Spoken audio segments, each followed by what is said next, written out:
Hold on, here we go. Richard, what's up? What's going on, Lisa? What's doing? How are you? I am doing well. Happy Hey, Sunday. Richard. Hello. Happy Sunday. That's Stacy. Robbie should be here shortly. Do you know who I am? No, I'm just kidding. Of course I do. Happy Yeah, Sunday. Did you happen to watch this idiot's live tonight? I didn't get a chance to. What happened? Talk to me. Oh, gosh. A whole bunch of stuff. He's just going off on everybody like he normally does.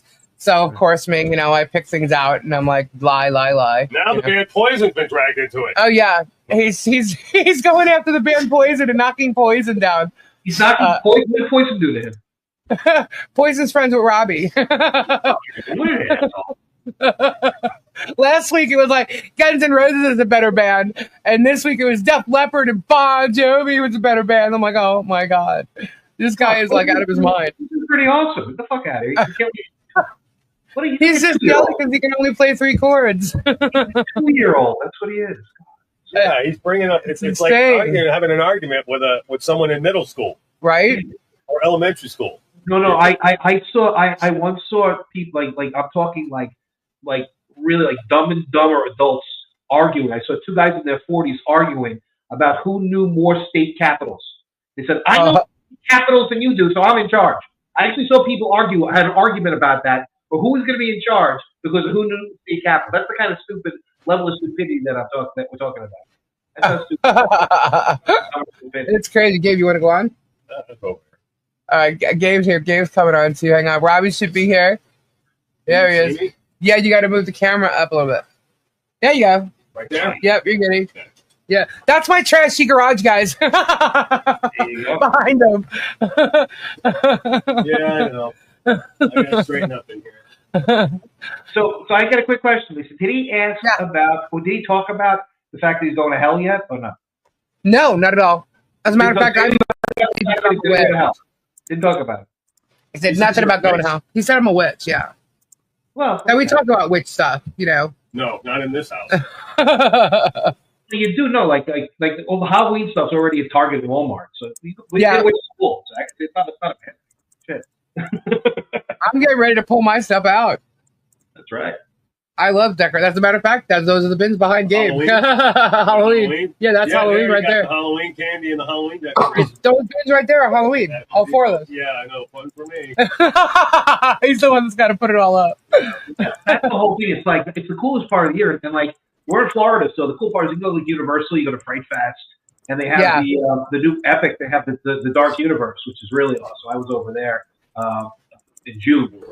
Like, there's so many cool things. Like, Halloween's such a great holiday. Like, what do we have between now and then? We got Labor Day. That's not like a holiday. It's like, yeah, we're going to have a barbecue and drink beer and not go to work. But, like, Halloween's a cool day. Halloween is, like, awesome. I guess I should dress up as a witch this time. That's right. I'm going to dress up as a paint chip. Yeah, I'm thinking he did mention you somewhere. I'm getting to it. But it wasn't that big of a deal with you this He's going to minimize me because he knows I got his fucking goat.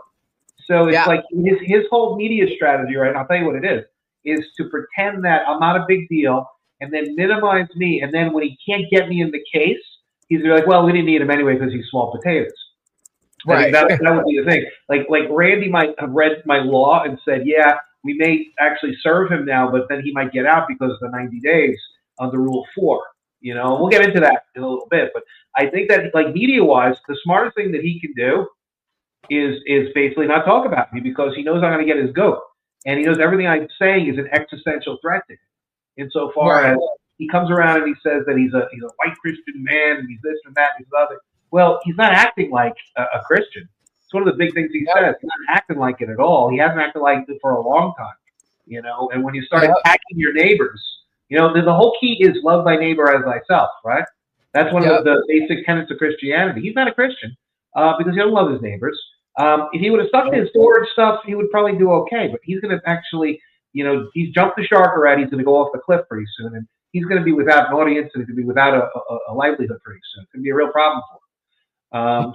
He says that, a lot of stuff he's talking about all the money we have and, like, things that, like, only me sent people or whatever, and it's like it's great because he's gonna own it. It's all gonna go to him. I'm like, you ain't getting a dime, dude. You have no clue. Oh, and then he says that we're incriminating ourselves, and we're letting everybody know all our legal plans because the bonds. Everybody's mentioned the bonds, and I'm like, he has no clue. The bond is like gravity. Okay, it's written in the law. It's a law. So like the law of gravity, the law has a bond in it, and so you can't get around it. It's not like it's a trick.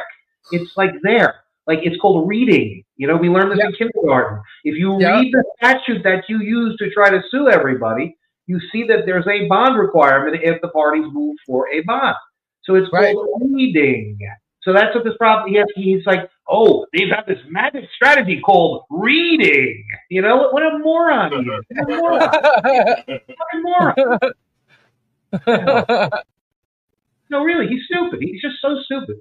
And the fact is that the people that are like, gung-ho and supporting him, I kind of respect him a little bit in the sense that, you gotta kind of stick up for your people. But at a certain point, you got to realize that this guy is the emperor with no clothes. You got to realize that he's walking around naked. I don't look like walking around town naked. And all he's doing is look at people. And so what I'm saying is, what happened? No, someone said he looks like a rock star, and he's like, I don't look like a rock star. Is that a bad thing or a good thing? But the whole thing is with Jerm is that, and we're looking at his money right now. I got people looking at that.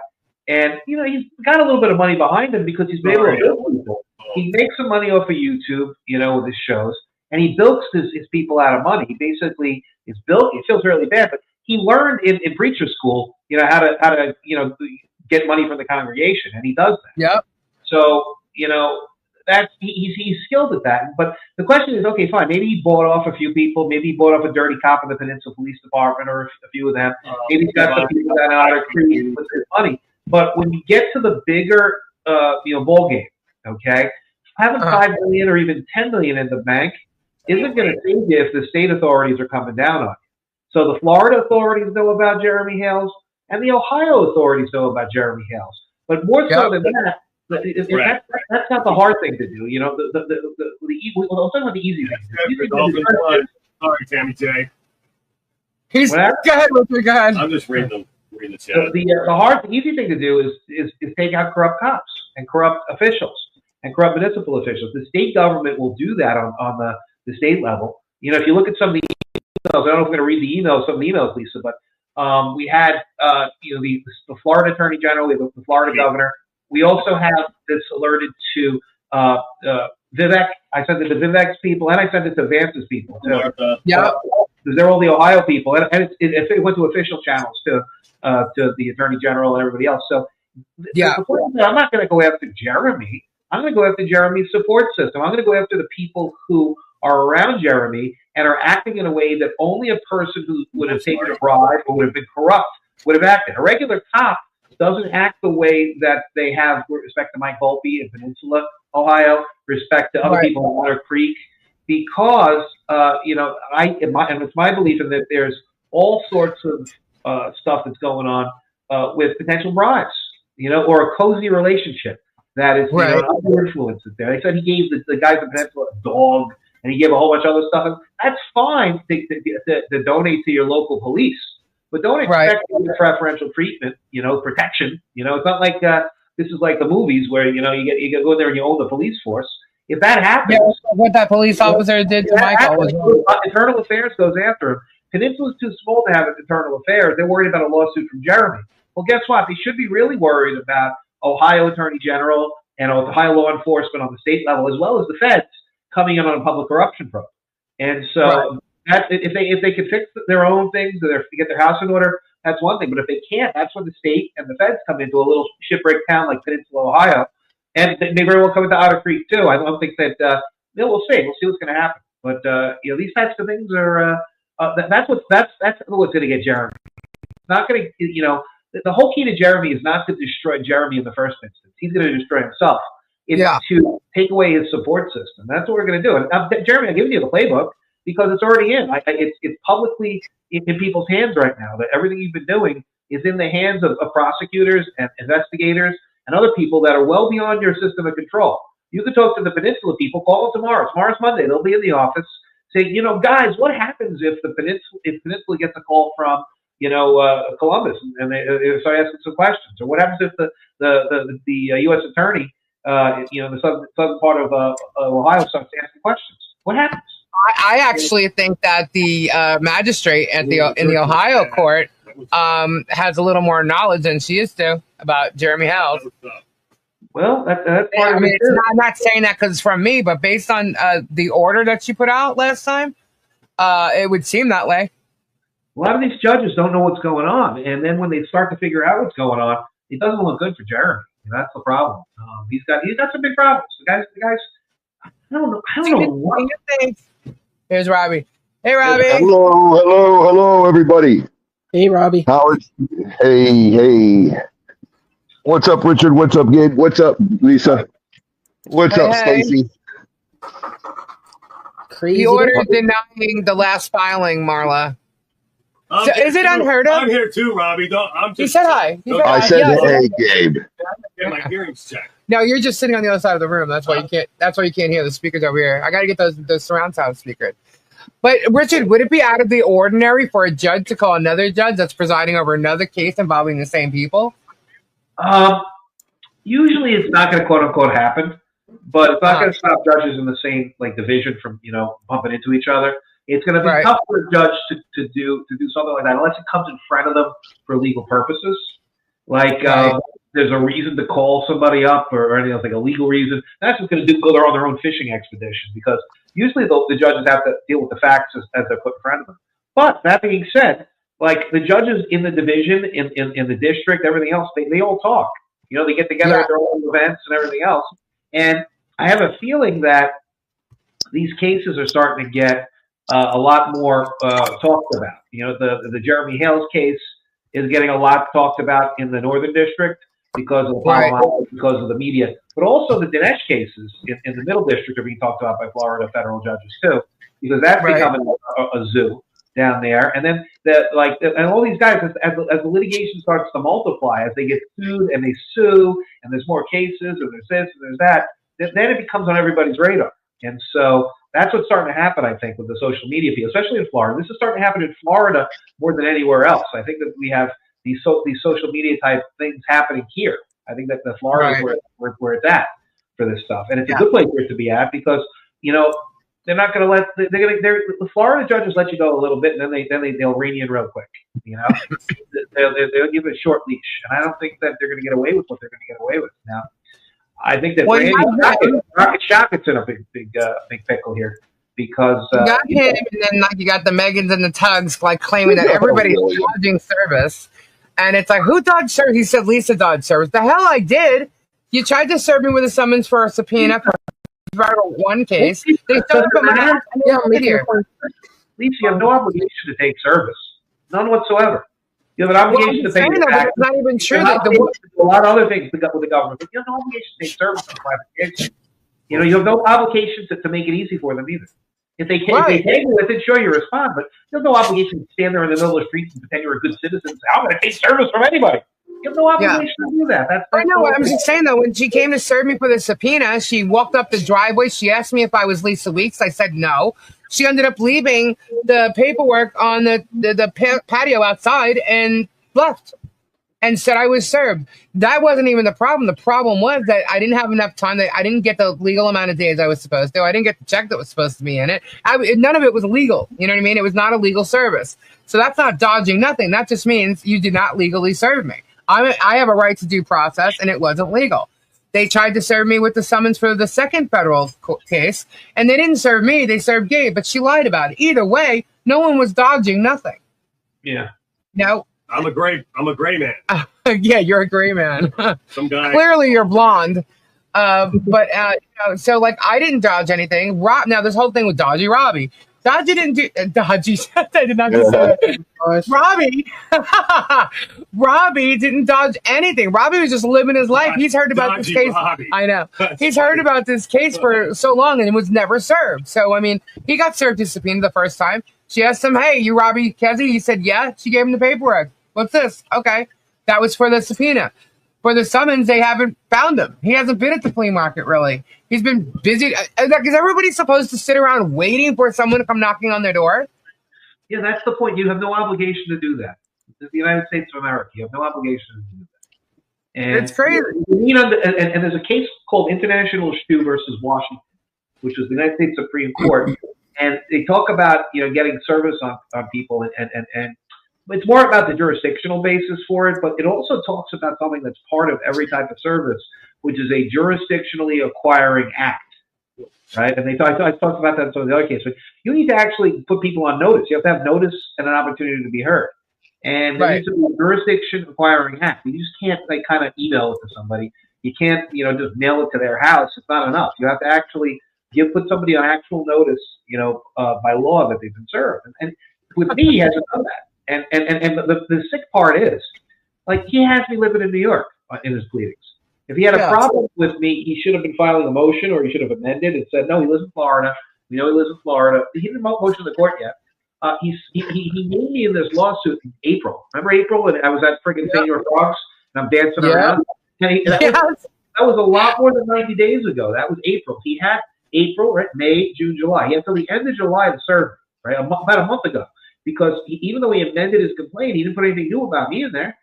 There's nothing that's new about me. He didn't put anything that's materially new. The case still is a disguised defamation case.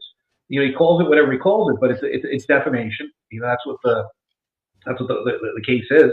He didn't make any new facts in there about me, any new claims, any material difference. So his no stated claims. He's shot. He's shot. That's what this guy is. He's shot.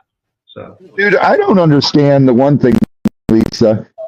They said they tried to serve me several times. Never did I even see these people. The only time it came up was after my 90 days when that woman showed up at the market at Matt's booth and accused him of being my son.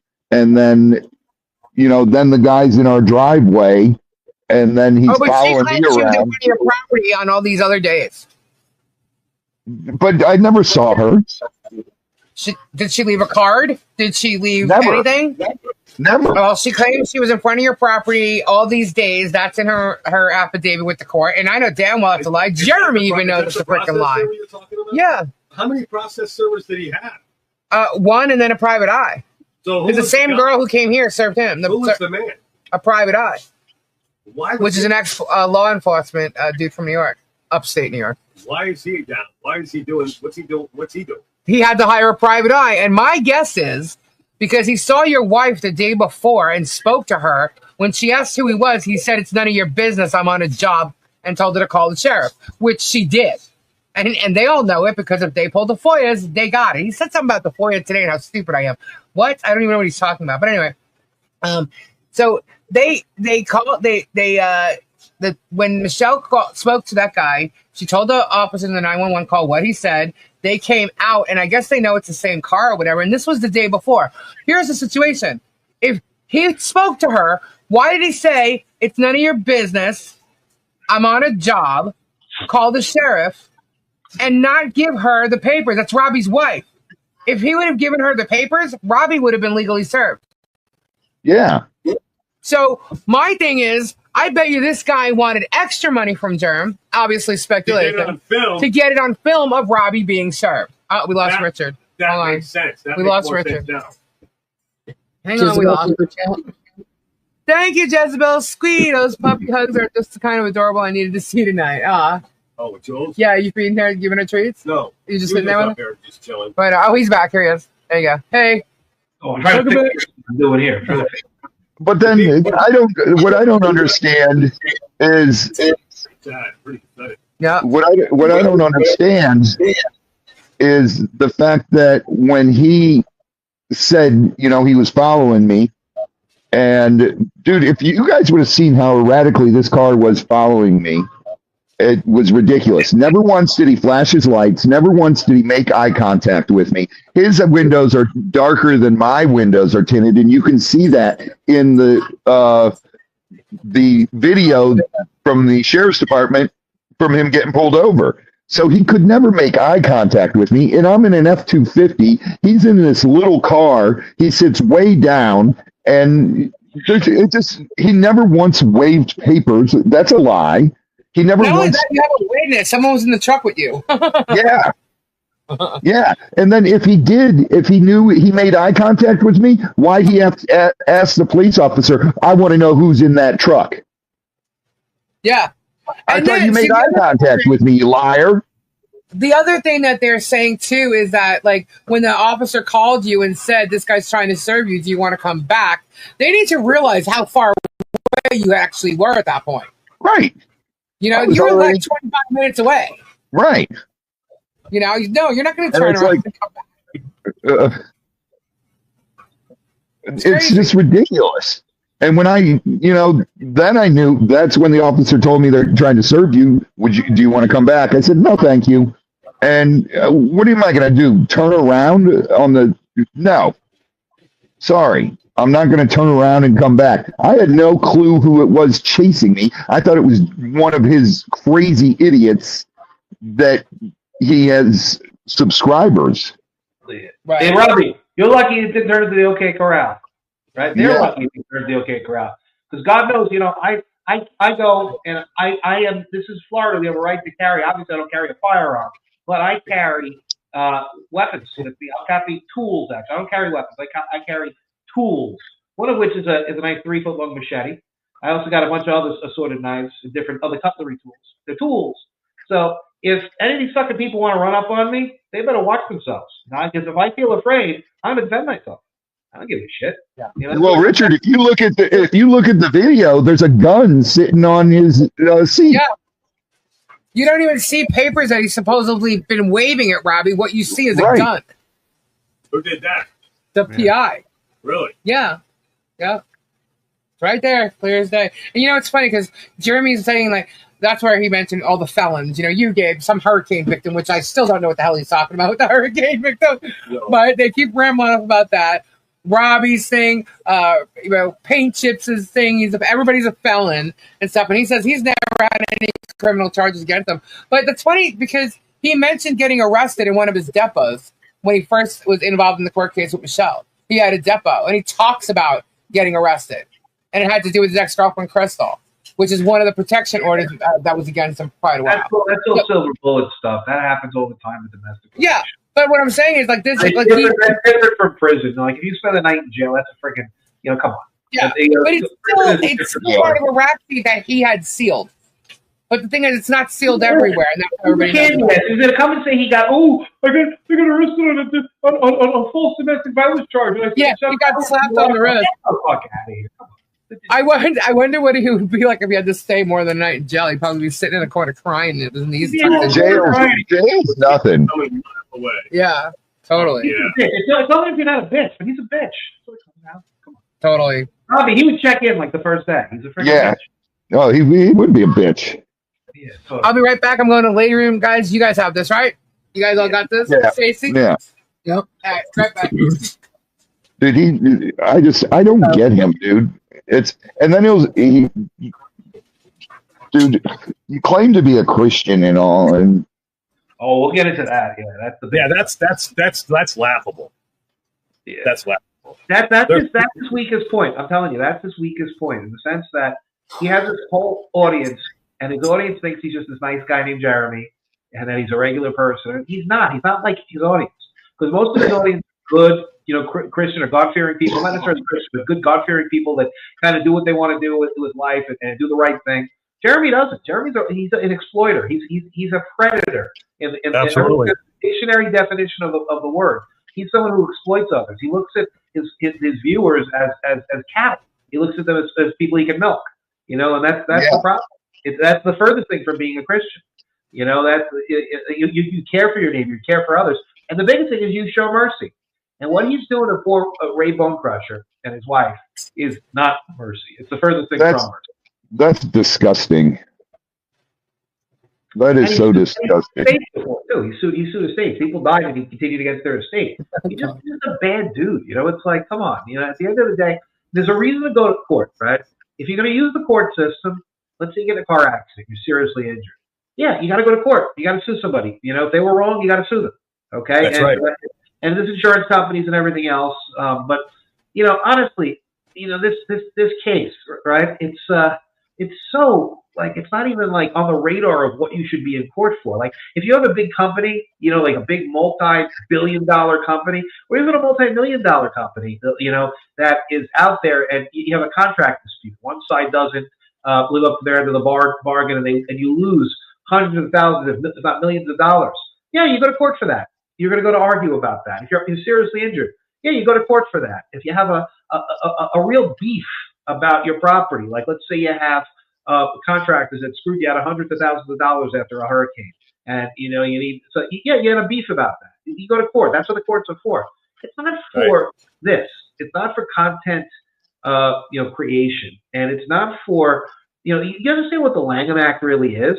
The Lanham Act is for large multinational corporations. It's for like big ass companies that have like, you know, hundreds if not thousands of employees, maybe sometimes publicly traded, maybe sometimes not.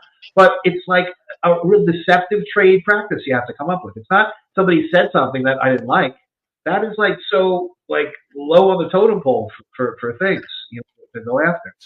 And that's the biggest problem with it. You've got no case. You've got isn't it like abusing the system to sue people? Yeah. Oh yeah. I mean, just because, I mean, for dumb stuff. Yep. So, one thing that he said he was going to do is he's got a video he's got a video in regards to Super Dave's neighbors. He still hasn't served Super Dave. I don't think anyway. Regards to his neighbors, and they're saying all kinds of bad stuff about him, and he's like threatening to put it out. He's going to put it out tomorrow. So Sylvie's asking to ask you what the implication of the lawyer giving Jeremy the green light for him to post that video. He said that his legal team told him it was okay for him to post the video, somewhat, I guess, from what he says, defaming. But here's the point. What was the issue with posting a video? Right? You have to think, what could be a problem with posting a video? We have a very broad First Amendment in this country, right? And so even if it's private information to a certain extent, if you're a public figure or a limited purpose public figure, some of your private stuff can get out there. You know, not crazy like we saw the Hulk Hogan case and the Gawker case. That's like the outrageous. Guapo. Are we talking about something that's a privacy issue? That's the only thing. Well, he's talking about information on this video. The neighbor talks about him, talks about his landlord, his no problem with that. It's like that's the classic news. You know, you're gonna go around, canvass the neighborhood, and ask people about stuff. And if people want to talk on the record, you get them on video, you can do that. That is not. I see nothing wrong with that. Nothing whatsoever. So I understand what you're saying. It's like, oh well, it's scummy and slimy, and the lawyers are giving it the okay. Well, that's one thing. But the bigger issue might be to what extent are the lawyers? What extent are or the extent is, you know, Pocket Rocket Shocket no longer a quote unquote lawyer for Jeremy Hales, but a co-conspirator? That becomes the bigger issue. Is he acting in concert with him? You know, that's the bigger issue. It's like, I think that it's sound quote unquote legal advice to say, yeah, it's clear to have a video when you're talking to people in the public about somebody in their neighborhood. You can do that all the time. You know, some of these videos out there, that's what they do. You know, you get the person on the street, or you get something that happened, you'll grab somebody on the corner and say, you know, so-and-so just shot this person in his neighborhood. They apprehended him. Do you still feel safe in your neighborhood? And they'll say, oh, no, I don't feel safe now. Or, yes, I feel safe. That's crazy. That never should happen. That's what they say. They got a neighbor. There's no problem grabbing a neighbor. The bigger problem is, you know, what's the relationship between Randy Shockett and Jeremy Hales at this point? Is it still a attorney-client relationship? Is Jerm committing frauds, number one, or torts, meaning a personal injury, injuring people, or is he committing fraud? That's the first question. And number two, there we go. And number two, is he using, you know, Randy Shockett in furtherance as an instrument of the fraud or the crime or the tort? And so that's it's like when you're a little kid. That is a good point. That's because, an excellent point. I mean, the bank, what's it called? I was almost going to say bankruptcy. The blackmail and the extortion with Leslie and some other people that they've been talking to. I mean, that's Randy's doing that. Well, here's the point. Okay, it's like when you're a 7-year-old or an 8-year-old, you learn very, very early on. If you have a privilege and you abuse the privilege, what happens? You lose it. You lose it. You lose the privilege. So absolutely. It's a very good analogy. Think about that's a great analogy. The attorney-client privilege, right? Mm-hmm. So if they're acting, if Jeremy is acting, it's not about what Randy does. It's about what Jeremy is doing and having Randy do. And it's to a certain extent Randy's actions, but it's Jeremy. If Jeremy is using Randy's representation as a continuance of his harassment, his crimes, his frauds, that type of stuff, then his attorney-client privilege with his attorney is lost. That means we can get every conversation between Randy Shockett and Jeremy Hales. How juicy would that be? That is what my goal is here. If they ever get their heads out of their asses and serve me, one of the first things I'm going to be doing is moving to disqualify Randall Shockett because he's a witness, not just an advocate. But number two will be to ask for the fact that the crime fraud exception applies, meaning that the attorney-client privilege, or the privilege of having an attorney, has been abused by Jeremy Hales. He's making his attorney party to his fraudulent, dishonest, and harmful activities, and therefore he should lose the privilege of his attorney, or at least the attorney privilege, the private privilege. That's what I'm going to try to do. That's one of the things. I'm telling them right here. This is what I'm coming for. I'm going to put Randy on trial. I'm going to get Randy on the stand. I'm going to close a lot of problems. I think he's afraid to serve you because he knows you know what you're doing. Yeah. You know what I mean? I think he's scared to death of you. Well, the other guy in the other case, in the Dinesh case, that lawyer, he's about to get suspended, I think, in my opinion, because he caused a lot of trouble. That guy, and Dinesh Nashirvan, who Hales, he called up. Remember the video where Jeremy goes, "We got him. We served him. Yeah. We told the other people's lawyers. They gave us this blah blah blah blah." And how many times did he say he served you now? 3 times. 3, 4 times. Every freaking day they think they come up with the fact they served. I want to smoke what they smoke. Oh, yeah, totally. And he's saying that he has served him. He said he served him, then he ran on the court. First he was served on the court steps, then he ran from being served. And what was the other one? Oh, my God. The last time he served his court. He served me in the Tampa Federal Court. I have never been to the Tampa Federal Court. I've been to, Tampa. I've never been to the federal court in Tampa. Thank God. But it is what it is. Right. Well, he was going off today because apparently I did a post the other day, right? And because he's calling me a man. He did some picture. He blew up my face, like put fake hair on, put some bushy eyebrows on, and he called me a man. And I said, what is it with this guy? He's constantly calling me a man. He knows damn well I'm not a man. But he says it like maybe he has to do this because he can't handle the fact that a woman is coming after him and calling his ass out. Okay, I'm like, and he turns it around. He goes and edits and things. What an idiot! I'm like, well, it's just fitting because all of his victims are women, right?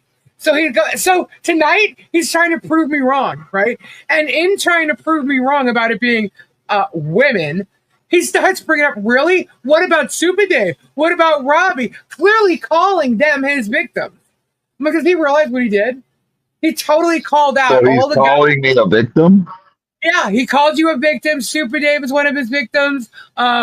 Actually, you know what? He's 100% right. I am a victim of his harassment. That's what he's saying. He totally admitted it by throwing out all the the male names there. But what he did forget was Sarah, his wife, victim. Holly, his ex-girlfriend, victim. Crystal, victim. His 2 daughters, victim.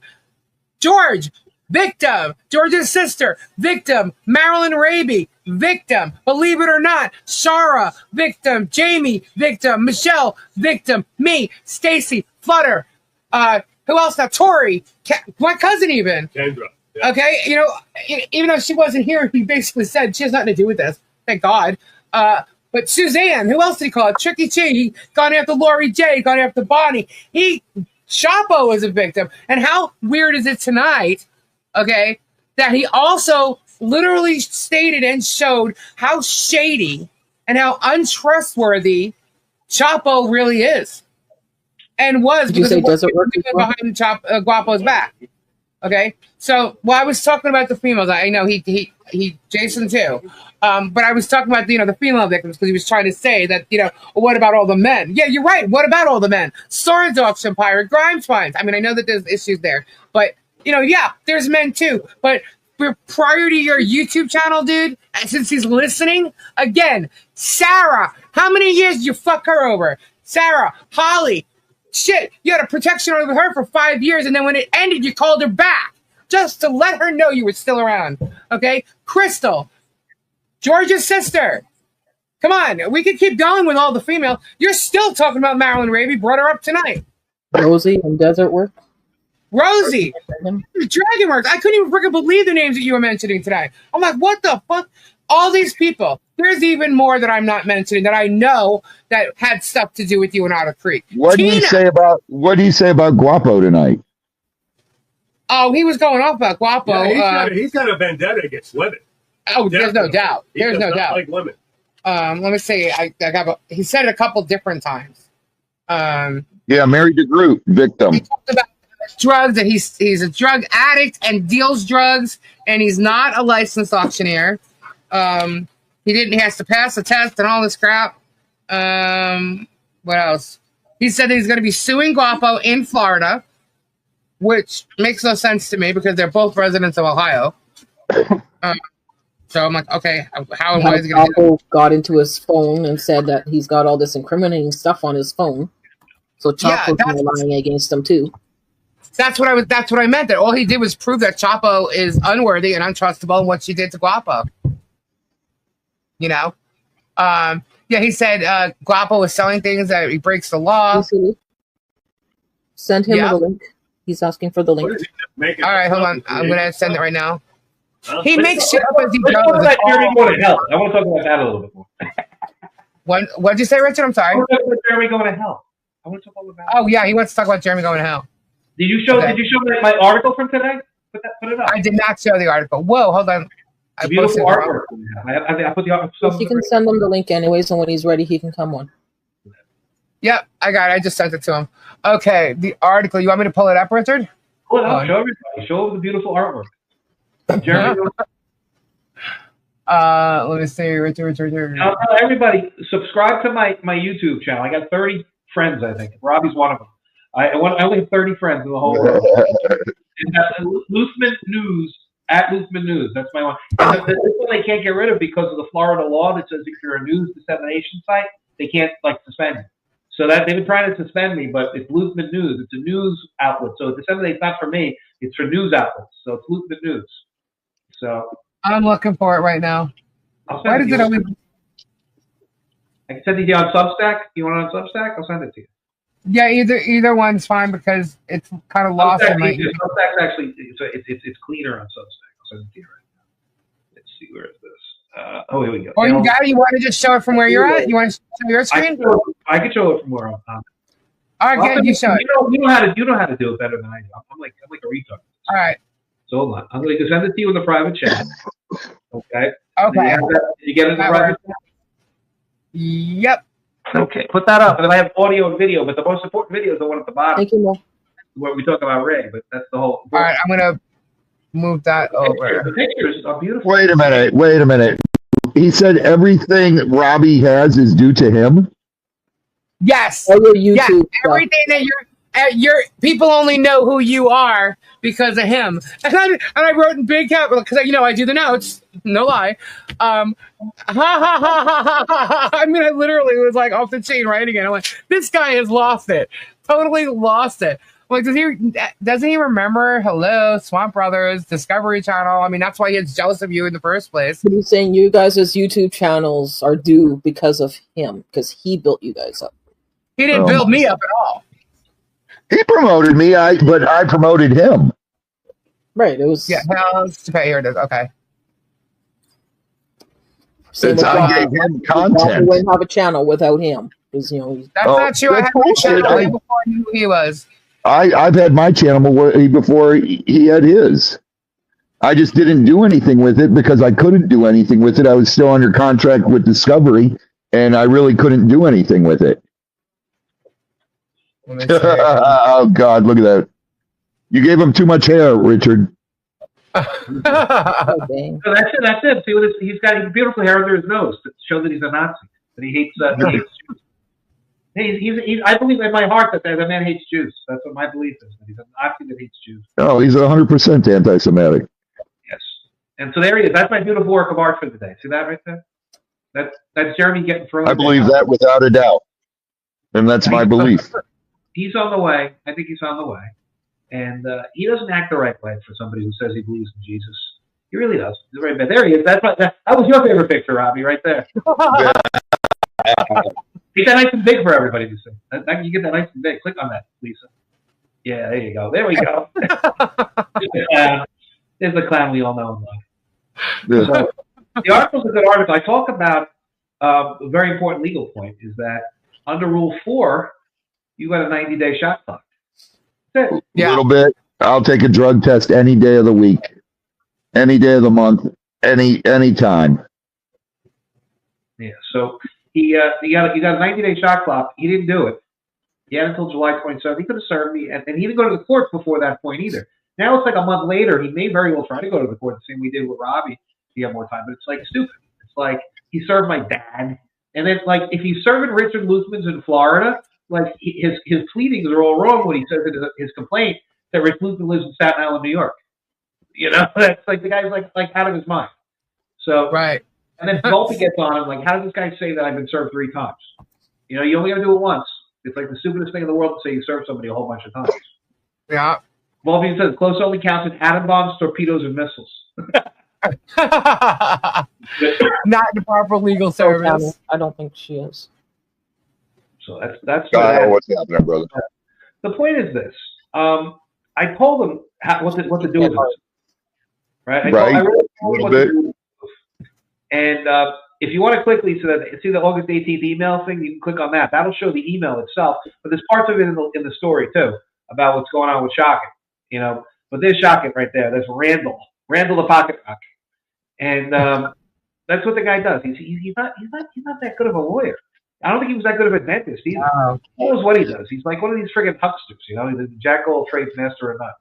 But I don't know.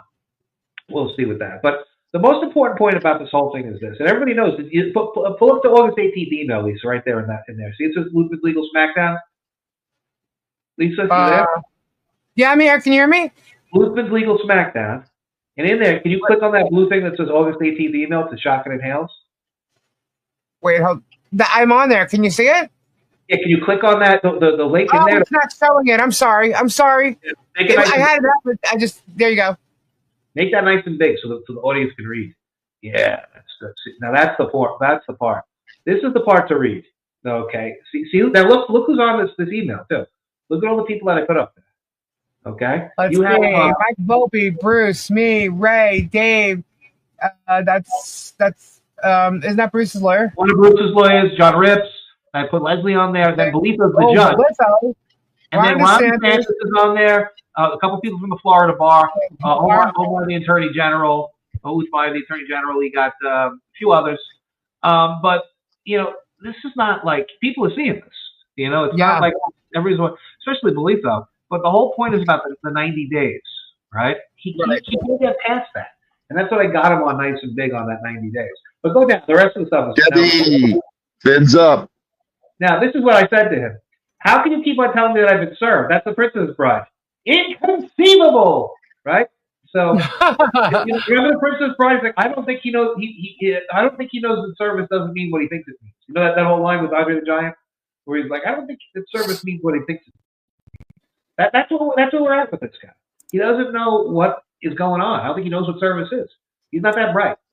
And so I asked him already on August 4th. That was when I was up at the Columbia, the restaurant, my favorite restaurant, the Columbia. And I was at the Columbia, and I told him, I'm like, you have until Friday at 5 o'clock, and you could fire Shockett. And if you fire Shockett, I'll come and I'll consent to service. He didn't do it. That was his way out, and he didn't take it. So keep going down there. I'll show you the next part. Okay, and they didn't put my picture there. In the original email, we had Trump pictures in there, which is really, really beautiful. But go down. I'm going to show you more. There's more. The best part's at the end, Lisa. Keep going down. All right. Hello? Yo. But scroll down. Have Lisa scroll down on that. Lisa, scroll down. What's Lisa doing? I don't know. I think she can't hear us. She drinking? At least I choose. She don't even drink. But so what I want to get to is the part of the bottom, because I gave him another shot. I gave him August 4th. He could fire the shotgun, and by August 8th, I believe, and then he didn't do it. But I told him that now I'll come back in the case. I will consent to service, or I will consider consenting to service if he releases Ray from this case. So if he took Ray Bonecrusher, because his wife is very sick, everybody knows it that his wife is sick. Yeah. If he lets Ray out of the case, Ray filed his motion to dismiss, but Ray doesn't have to deal with this. He is a veteran. Oh, there we go. Keep going. I told him he's a moron. I told him Trump is great. Now, read the PS. Sorry. PS, Germ, I am praying for you to the Lord Jesus Christ. It is not too late to change your evil ways. In the very least, release Ray Bonecrusher from this lawsuit. In fact, if you release Ray as an act of mercy because of his sick wife, maybe I will consider your offer of consent. You just go on your YouTube broadcast channel and announce to the world that you are releasing Ray from the lawsuit for reasons of mercy because Paint Chips asked you to, and I will do the rest. Blessed are the merciful, for they will be shown mercy. Matthew 5:7.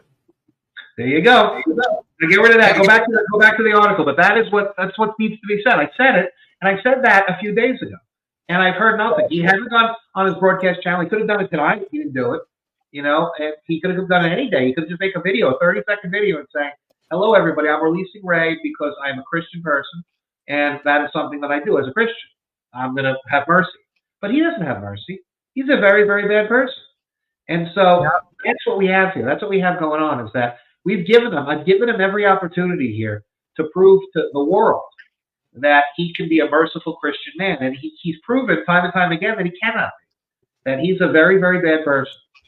And so it gets in front of a judge. And Ray just filed a motion to dismiss. That's right. So he's still in it. If Ray... Richard, you are a gentleman and a scholar. That was very, very awesome of you. Well, Ray shouldn't have to be dealing with this shit. Ray is a great American. He served the country. He worked his whole life. He's worked his ass off. He's in his golden years. He should be retiring right now and just enjoying life. And he's got a health problem with his wife. He take care of his family. And you've got Jeremy, who's an asshole in plain English, just doing this. And what is he doing? Because he is a predator. He meets the dictionary definition of a predator. If you don't believe me, look it up. Merriam-Webster. Go down to the predator and see what a predator actually is. And that is someone who exploits others for personal gain. And that is what it fits to a T of what Jeremy Hales is. He is a predator. And so if you want to go and follow a predator, Jesus Christ wasn't a predator. Jesus Christ was the opposite of a predator. Right? Jesus Christ put himself out there, and all the predators came at him, and he overcame them. That's the whole story of Christianity. You cannot be a Christian and be a predator all at once. And so Jeremy Hales has chosen to be a predator. He's chosen not to be a Christian. He's chosen you can tell he's a predator just by listening to his live tonight, and everybody's going out there. I mean, it was ridiculous. That's not the Christian way. This man is not a Christian. Not at all. As he speaks about, which is the I was at church today, and the scripture they had at church was about how the gates to heaven are narrow. And there are many that will try to get there, but the gates are narrow. And Jeremy's not going. The priest said in the homily that people are falling into hell in our modern age the same way that leaves fall off of a tree in the fall. And Jeremy's falling into hell. We're watching this man fall into hell. It pains me to see it as a Christian, to see somebody falling into hell in this way. But, that's what's going to happen. He's got to repent right now. He's got to change his evil ways. The first thing he can do is he can release Ray from this lawsuit. That can show himself and the world that he's made a commitment to, understanding mercy.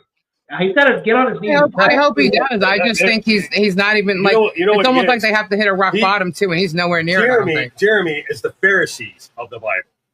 That's right. He's the Pharisee. He thinks he's this righteous person, and he claims to be, he's doing, but yet he's committing the opposite of what he say he's doing. Oh, constantly. That's what he's doing. He's a hypocrite. That's what the word is. He's a hypocrite. Yeah. The Pharisees were hypocrites. He's a hypocrite. He's a hypocrite. And it's very, very clear. It's very, very clear from what's going on. And anybody who studied this in any way understands. And I think it's very offensive at this point because we've got all his videos where he claims he's a Christian and everything else, and that's offensive. I've already got that catalog for litigation if it's necessary. Every time he talks about himself being a Christian. And, we have to ask the question, what happened that he was in a ministry and he was separated from the ministry? Did the people inside the ministry come to the same realization that the rest of us are coming to now? That he's not a Christian? That he's not he does not have Jesus in his heart, that he's on the way to hell? Did they try to save him? We have to talk to some of the people from his past if this litigation progresses the way it needs to. Well, it seems as though, because it was, now see, it would just be speculation at this point to even say, but they have very strong beliefs, and I think that whatever happened between him and his wife, because they were involved with the church, that's part of his downfall with the church. It's speculation, but it's pretty much. Look, litigation privilege. You're being sued, so you can speculate because you need to mount a defense and you need to look at facts. So, what are your thoughts, Lisa? Talk to us. I want to know why his parents or his kids or his siblings have nothing to do with him. Yeah, I think that he was part of a church. It's been known that he cheated on his wife for many, many years. From the people that have come and spoken to me, he got caught being in a relationship with someone under a fake name, another female victim of his that he was with under the name Brian Smith. Figured it out, did some face recognition thing on him, and then went to his wife and told his wife. She filed for divorce. According to his son, he'd been cheating on her for a long time because he should have a half sibling his own age, and he's a middle child. So this has gone on for years because he has a younger sibling. How many kids does he have? 3. Does he see any of them? No. Well, supposedly his older daughter now, but that's well, also. Wait a second. This is all the time. This is all the time he was in ministry, right? This is all the time he was working to work in a ministry. He was doing sermons and everything. And he was and had a fake accent, like a religious type of accent. Yeah, we played one of the sermons. It's disgusting. He doesn't sound like that. Wow, this is it's terrible. So to me, I now this is just my opinion. I believe that growing up doing that and speaking to congregations and stuff like that, and getting them to donate to the cause of the church or the camp, he knows all about embellishing and getting people to donate and give money to whatever cause he's talking about. And I believe he uses that to this day with his channel. But, and he uses it to defame and defraud people. Yeah, and especially an older community. And he wants to say, I'm scamming. That's very, very sad. He's a predator. We know that. And that means that he's exploiting. But part of it, he may very well be committing, elder abuse, in my opinion, with what he's doing. I think so. That's what I'm saying. Like, he's accusing other people of doing that. But yet, I believe he's doing that with his channel now. And he was doing it then because there's a lot of older people. I just believe that his family, in my opinion, I believe that his family is very, very religious. I think that what happened between him and his wife may have been a oh no type of thing. Also, they know their son. They know their sibling. So, I mean, who knows what else is the reason why? Maybe that was the last straw. I don't know. What I do know is that his children are around his parents, their grandparents, and their aunts and uncles. But Jeremy is not. I guess we're going to have to subpoena them. Then I guess, Jeremy, we're going to have to subpoena your family. You can subpoena my family if you like. You're not going to get much out of them, but I guess if we subpoena your family, we'll get a lot out of them. This would actually be fun. That's my dad. What's my dad going to do? He sees another guy over there. He's got his Glock. He said it already. He sleeps with his Glock on his chest now. But then there's my dad would be great at Jeremy. If you want to subpoena, well, I'll subpoena your dad. You subpoena mine. We'll see who the jury likes better. I bet you they'll both be. Yeah, it's funny. He wants to after everybody's family, but it's like, here we're the ones that we're trying to help out a family over here. The people that he's shunned, the people he's been ridiculing this whole time. We're also the ones that are like trying not to and making sure like we're not gonna, try and impose on them and bring them into this whole scenario. Like we're trying to be somewhat respectful to them. At least I have been. But sometimes you don't have a choice. And I mean, his son came forward all on his own. Yeah. All on his own and wanted it to be known that his father is some shady character. Well, and I think that it becomes more incumbent upon Jeremy to actually show some mercy, because if he doesn't, then those are the roads that are going to be left open. Because maybe I agree. If he were to show some mercy, we might keep this litigation on the rails to a certain extent. But I'm ready to go scorched earth. If he's ready to scorch people's lives and push people to death, I'm ready to go scorched earth with him. I'll get his son, and I'll get his son to come talk and testify. I have no problem about that. I can go get witnesses. I have no problem with that. That's actually this is a lot of the evidence at this point. I thought they were actually going to serve me, and I think they may still do. They try to get me in the case. I kind of hope they do. I think he's afraid of you, man. I really do. I really want. He get me. So I just don't. Maybe he's doing this for show. I have no idea. I know French, Rich, but the day I found out you were added to this, I was like, yes! I was like, this is going to be fantastic. I'm like, Richard's going to just like slam him. I've been writing and researching for the discovery request on it. That's really what I want. That's where you get the most fun in litigation, is when you get to discovery and you start hitting with all sorts of stuff, and they got it. And it's not just the papers, there's discovery requests where you can get document requests. So you got to hand over emails, hand over this. Those aren't even the most fun. The most fun are two different things. They're called interrogatories. Yeah, I know. Notice to admit. So interrogatories in the federal courts, you get to do 25 interrogatories. So basically, you can ask Jeremy 25 questions. He's got to answer those 25 questions. And it's like he's under oath. He's got to answer those questions before we get to the deposition.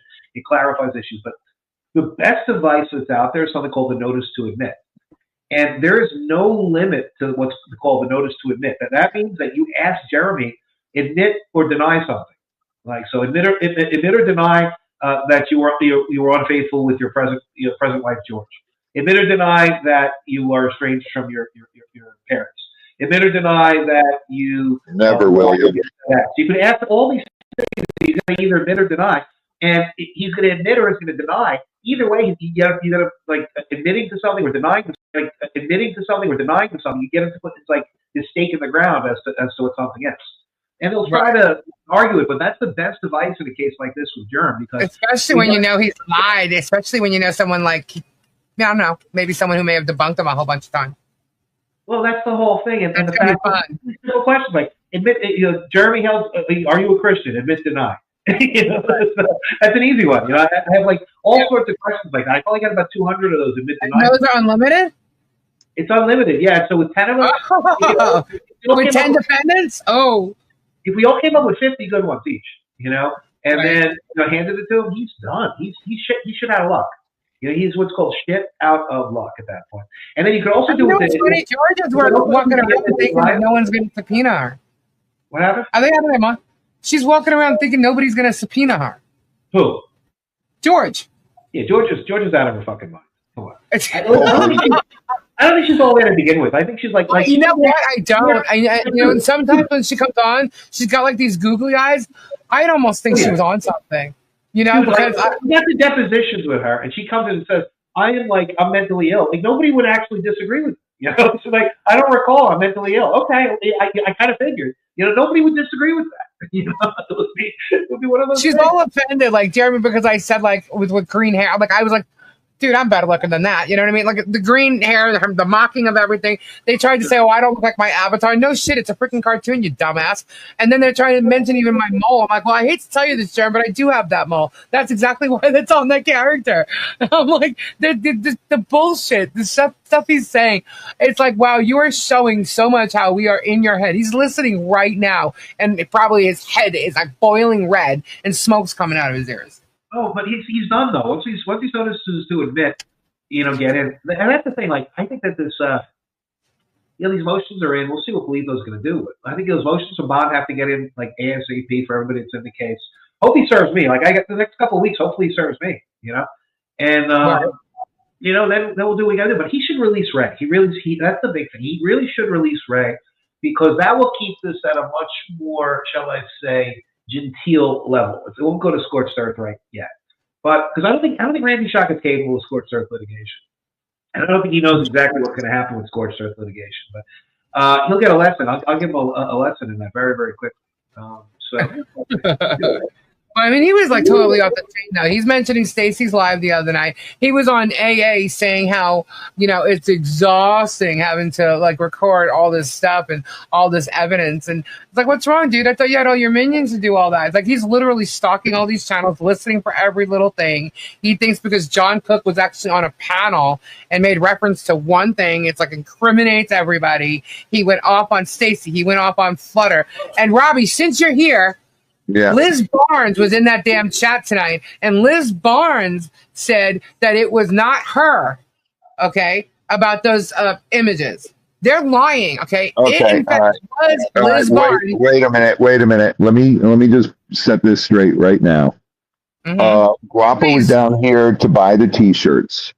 Yep. He came down, and we went over to Guapo stayed at the Microtel, the hotel down the street. I took Sean Goodman to drop him off over there with Guapo. And Sean Goodman sent Guapo and me the picture. And he said, it's from, and I saw where it came from, Liz Barnes, in Sean Goodman's text. It was from her to Sean Goodman in the text messages.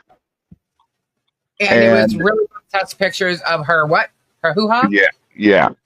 And her what? Her hoo-ha. What the hell is a hoo-ha? You know what a hoo-ha is. Her renegade. Oh. I thought it was a toy or something. And that is 100% truth, so help me God.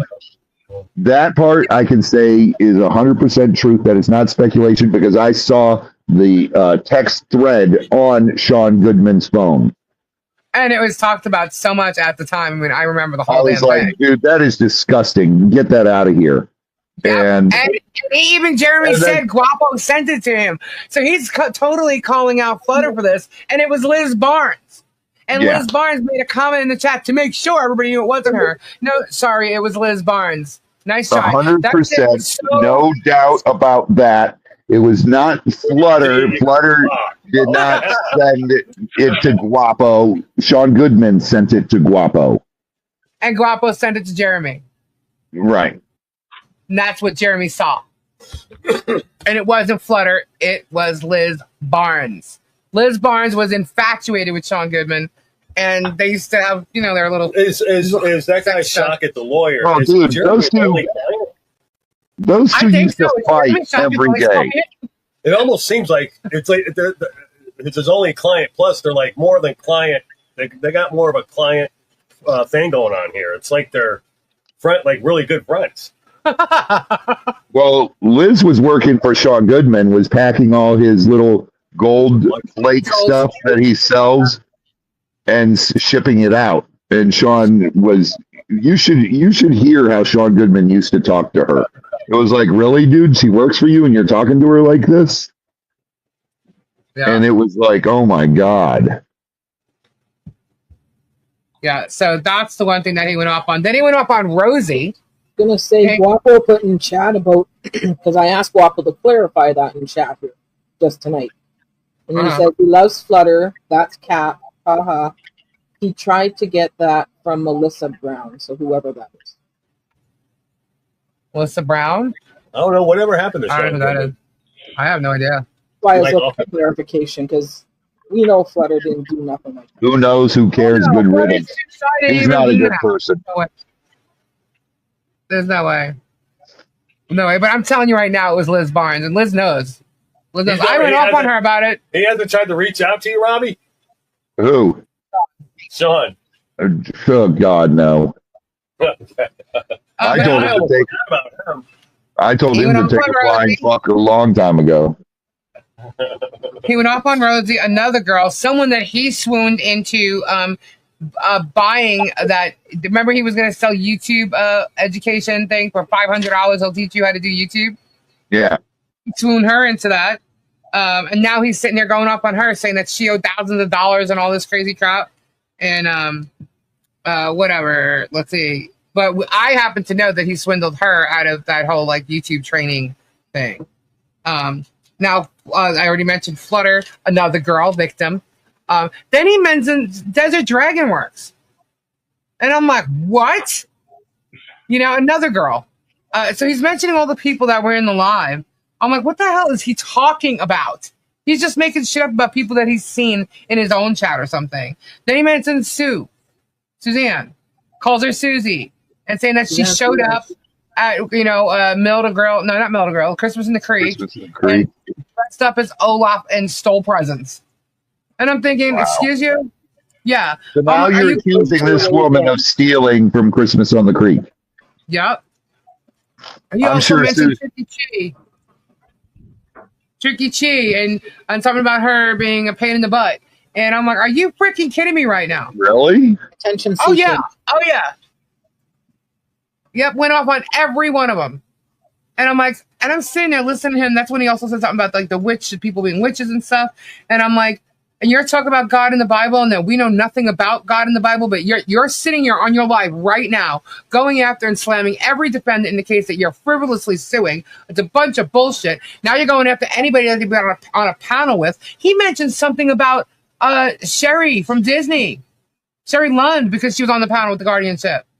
I actually missed that last week, but he did. He mentioned something about her, saying like she's not family, she was just an in-law. Really? Are you sure about that? Maybe that's how it is in your book, dude. But no, I don't think so. I'm like, go ahead. Start going after people that you cannot fight. Go ahead. You know? But he's doing nothing but spewing hate, about everybody. He started talking about the legal plans, like the bonds and stuff. And I'm like, because he thinks he knows better. No, he don't, obviously. Right, Richard?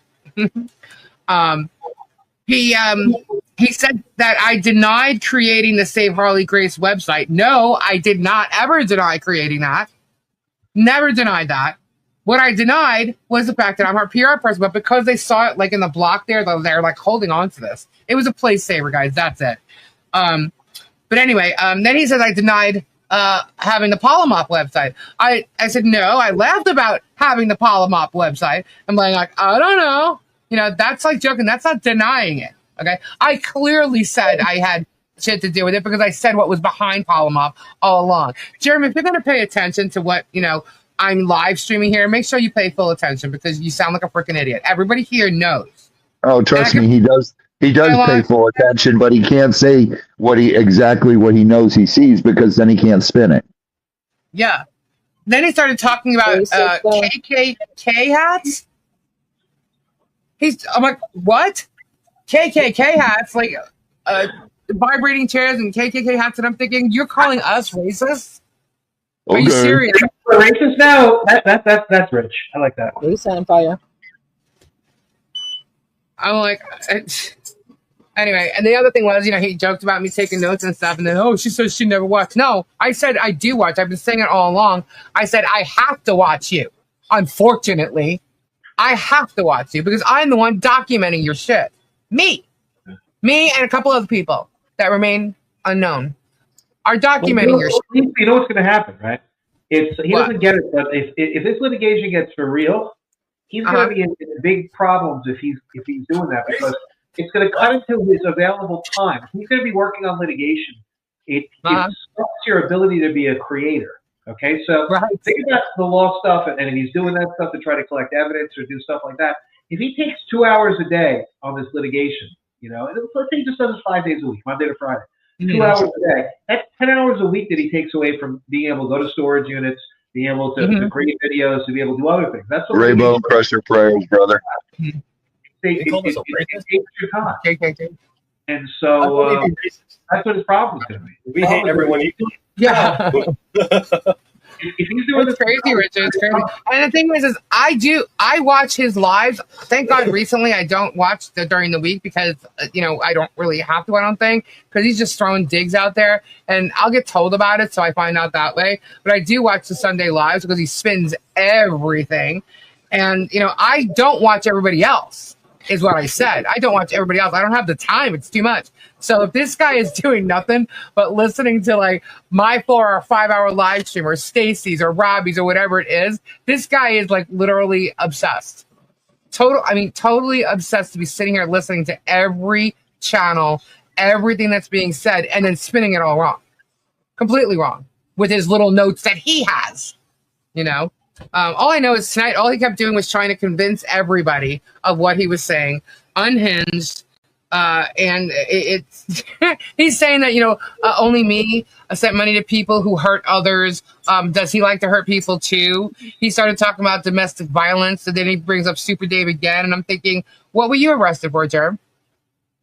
What was that all about? How can you even deny ever being arrested? You were. There's a mugshot of you. Hello. He's talking about the Ohio court, and now there's new violations and contempts. Thousands of them. Thousands of them? Look, I've been around since, on this whole entire thing since last August. I've been around since November. You explain to me how you have thousands of violations. Thousands. It's like, you're an idiot. You're an absolute idiot. Michelle and Donna have been nowhere near you. If anything, they have shit against you. It's really insane. But he did say that all the money that was coming in for donations, for no matter what it was, whether it's defense or whatever it may have been, it's all going to be given to him. He's going to have it. He's going to own it. And I'm just going to tell you, dude, you're not getting a dime from nobody. You're the one that needs to watch your wallet. And no one's running from him. No one is. Obviously, he's, he sees that. No one's running. Oh, thank you. No problem. That's how I feel about him. But yeah, no one would know you, Robbie, unless it was for him. Yeah. Or you. Okay. They wouldn't know you. They wouldn't know me. He's out of his mind. He says that my cease and desist against Shara is worthless, but his cease and desist that he sent out are, perfect because they have merit. Oh no, honey, I sent her a cease and desist based on the shit that she pulled up that YouTube even pulled down. So don't tell me it doesn't have merit. It absolutely has merit. And if she continues to do so, like she has been actually, it'll go further. The dominoes are going to affect, because Jeremy's going to go down, and then so are the rest of them, right along with him. So he wants to know why we haven't brought lawsuits against him or countersuits. He obviously doesn't know the process. He thinks we should have been bringing countersuits against him already.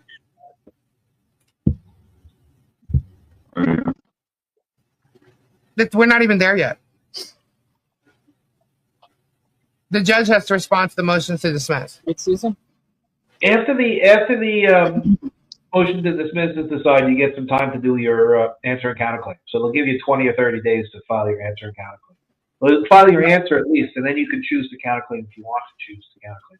But there's going to be a lot that has to be resolved here. There's going to be probably a big court date up in Gainesville, and Bolito's going to call everybody in, and they're going to do the motion to dismiss that day.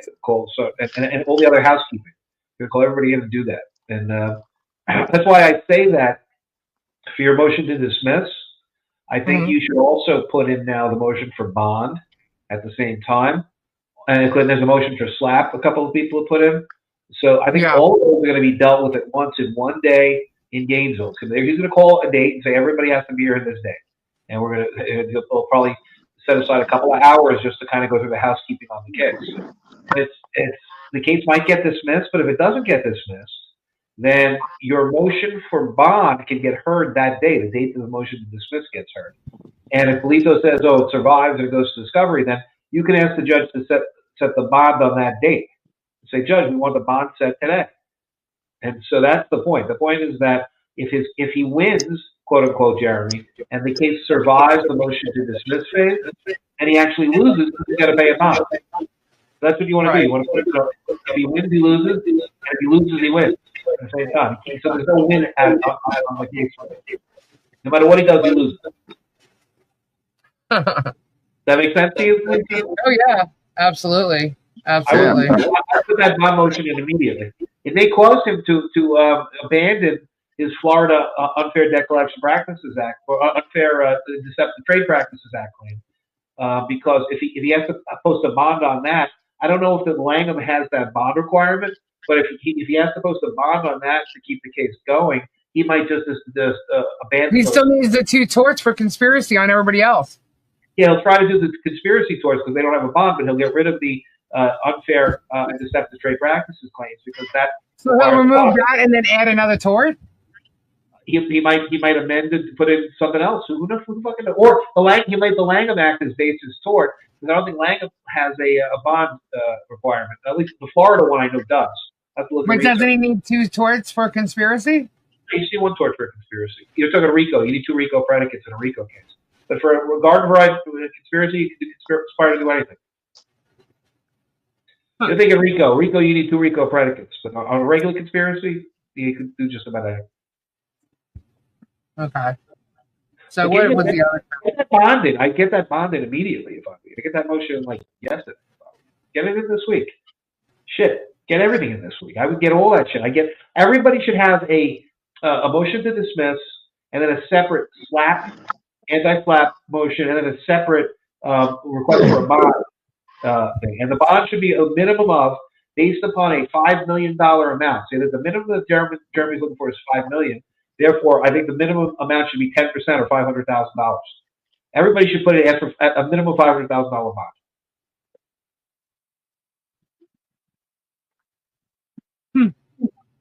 So you should know. I just wrote it down. Those 3 things should be in immediately. If that shit starts flying in from everybody, Bolito's going to have to deal with it all. And it's going to be very, very easy. He's either going to say, okay, I want to dismiss this whole case because it's becoming a mess and there's all sorts of stuff I have to decide. So he might dismiss the case for that reason, because he doesn't want to deal with it. Or he'll say, okay, the case is going to discovery, and then we're gonna post the bond and make Jeremy, get a little bit of aja, get a little bit of queasiness. Shouldn't we post a bond for the amount that he's claiming damage on? That's a rule on the bond. So the judge can fix the number, but the fact is, you need a bond, and you got to basically figure out what percentage is going to cover the whole thing. So if the judge is going to say you need the bond here is $5 million, he's going to need to post $500,000 to satisfy the bond. You got to do it by 10%. So the minimum on the bond, if he claims $5 million, ask for the full $5 million. I can't think it's like what's the amount of liability that he's asking for? He hasn't state the number. So you come in and state the number's $5 million. He's asking for $5 million for all these different people. $5 million. And Jeremy's going to say, okay, yeah, I'm asking for $5 million. Or I'm asking for more, or I'm asking for less. And when he starts asking for less, then you've already killed the liability that he has. He walked in saying he's $5 million. Now he's just come in and says case only worth $1 million because he wants a less bond. That's how it works. You get him to like I said, the admit and deny. Admit that this case is the liability of the defendants is no greater than $5 million.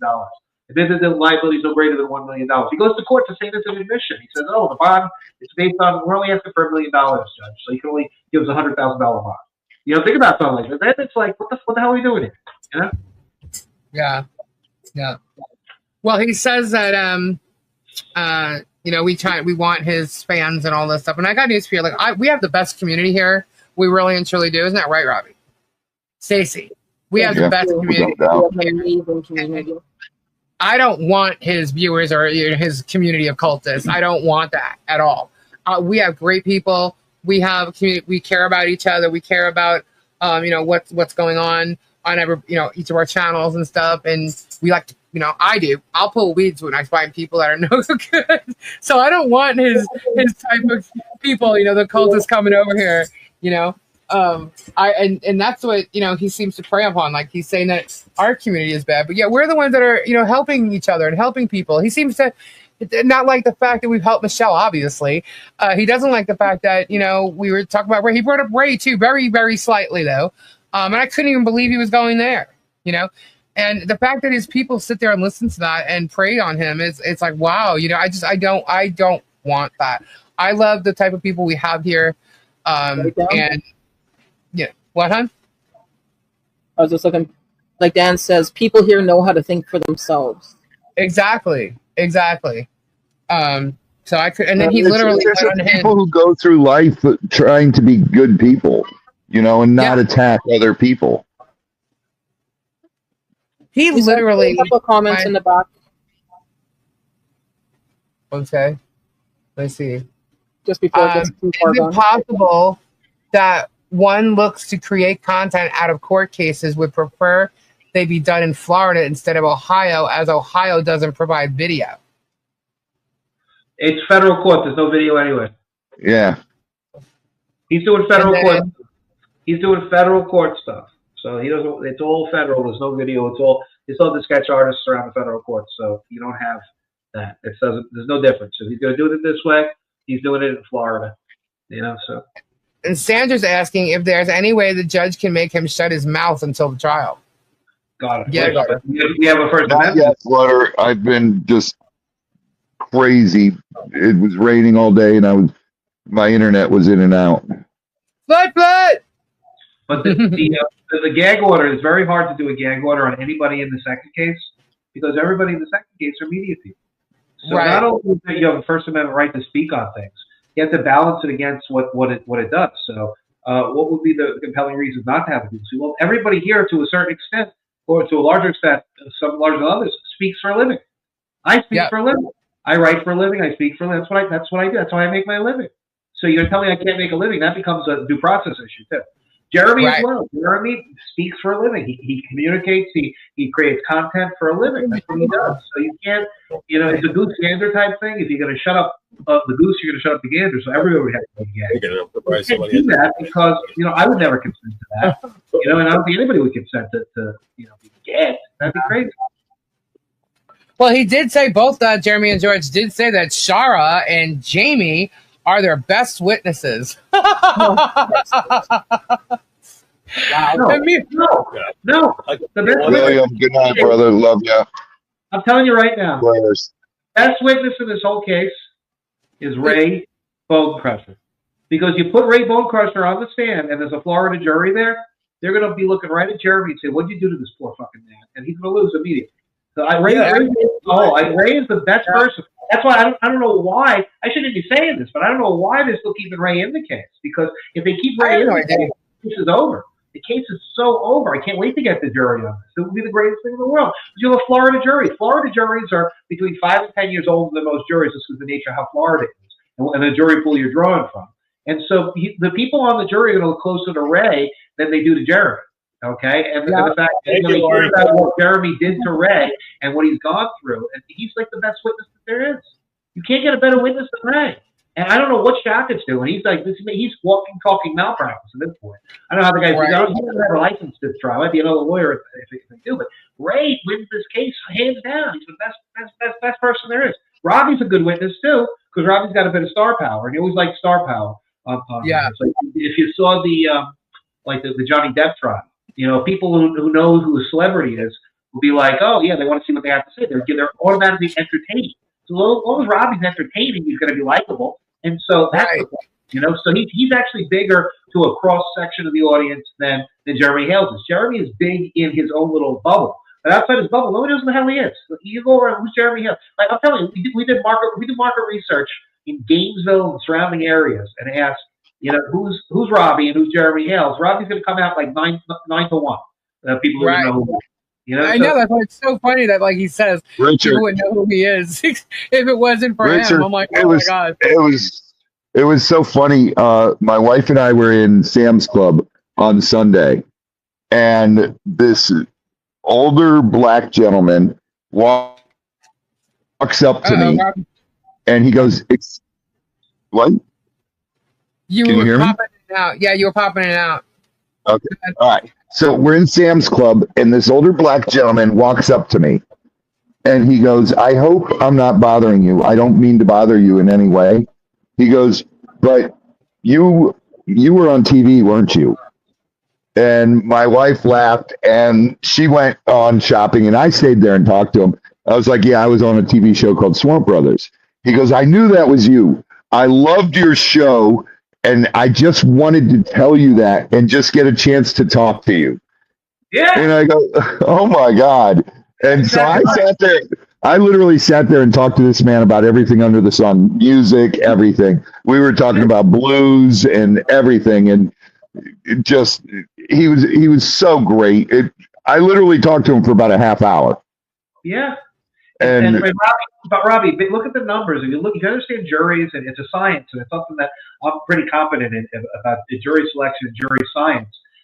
You have about the probability, if you select the jury correctly and use your peremptories and just the nature of the jury pool, you're going to get 2 to 3 people, maybe 4, you know, on that jury that are the same type of profile as that guy, that know who you are and actually want to hear what you have to say. So you're going to have a little block in that jury room that automatically is predisposed to you, and that doesn't like Jeremy because he's suing you. So you're walking into that jury room where there's 4 people for the defendants already out of a 12-person. I don't give a rat's ass about it because I'm there. I'm going to tell the truth. I'm not going to accuse him of anything.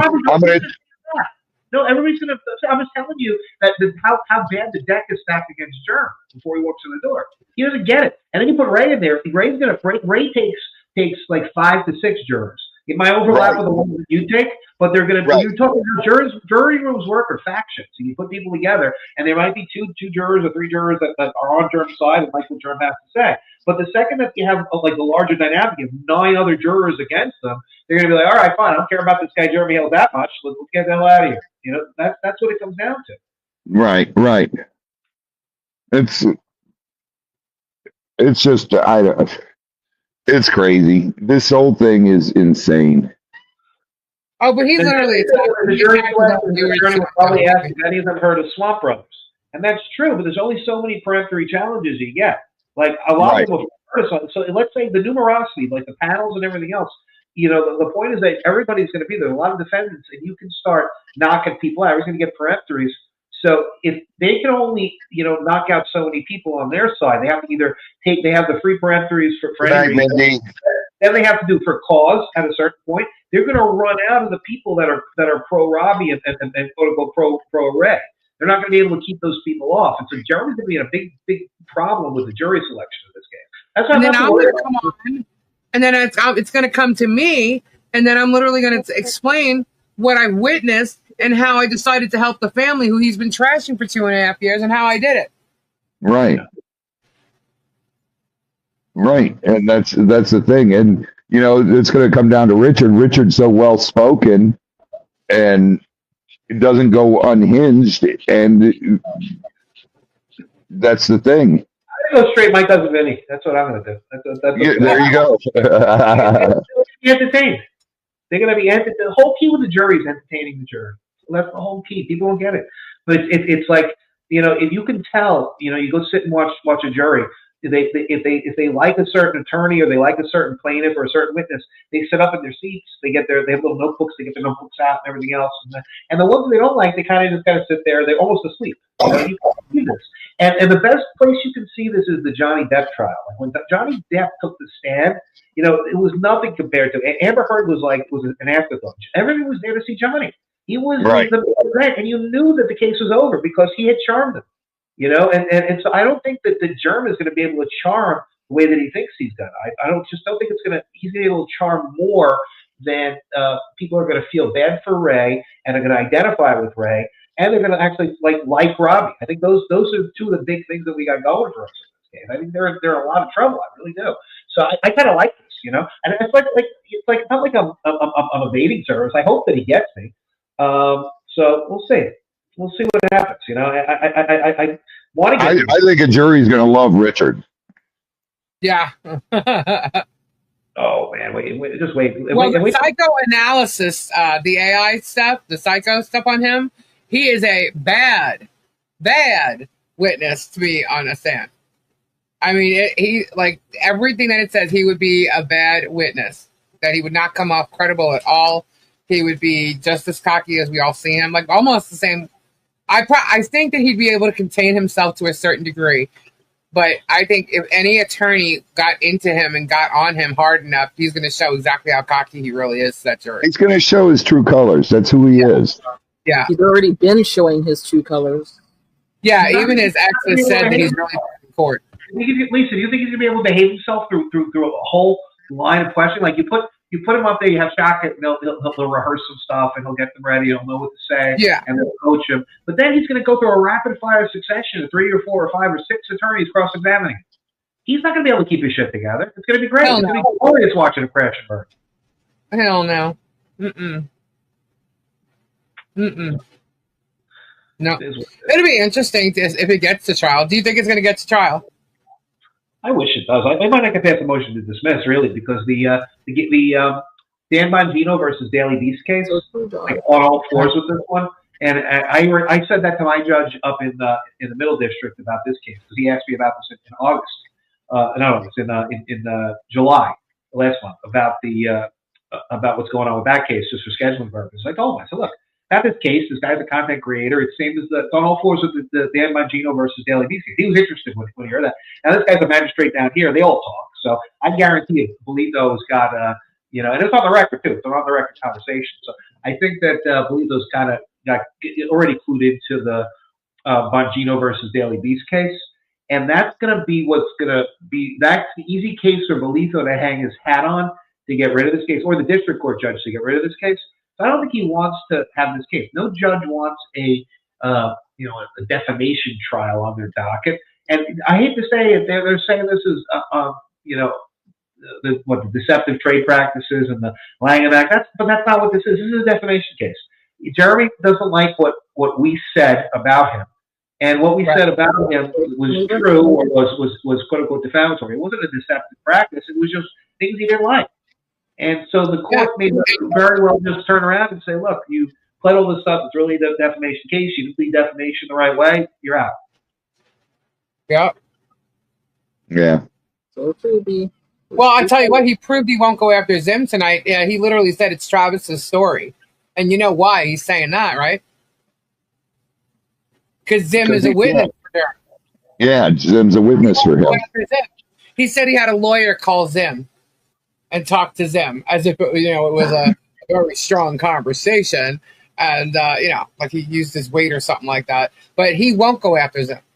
I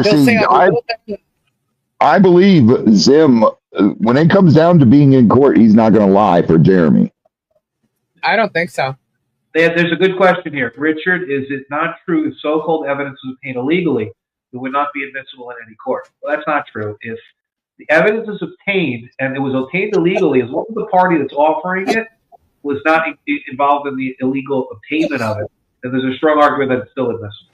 So if you have all the indicia of reliability, of truthfulness, or everything else, even if it was stolen evidence, if the party that's offering it was not engaged in the fraud or the wrongdoing, then the party can offer it into evidence. So that's usually the rule. Why, is Jeremy stealing evidence? The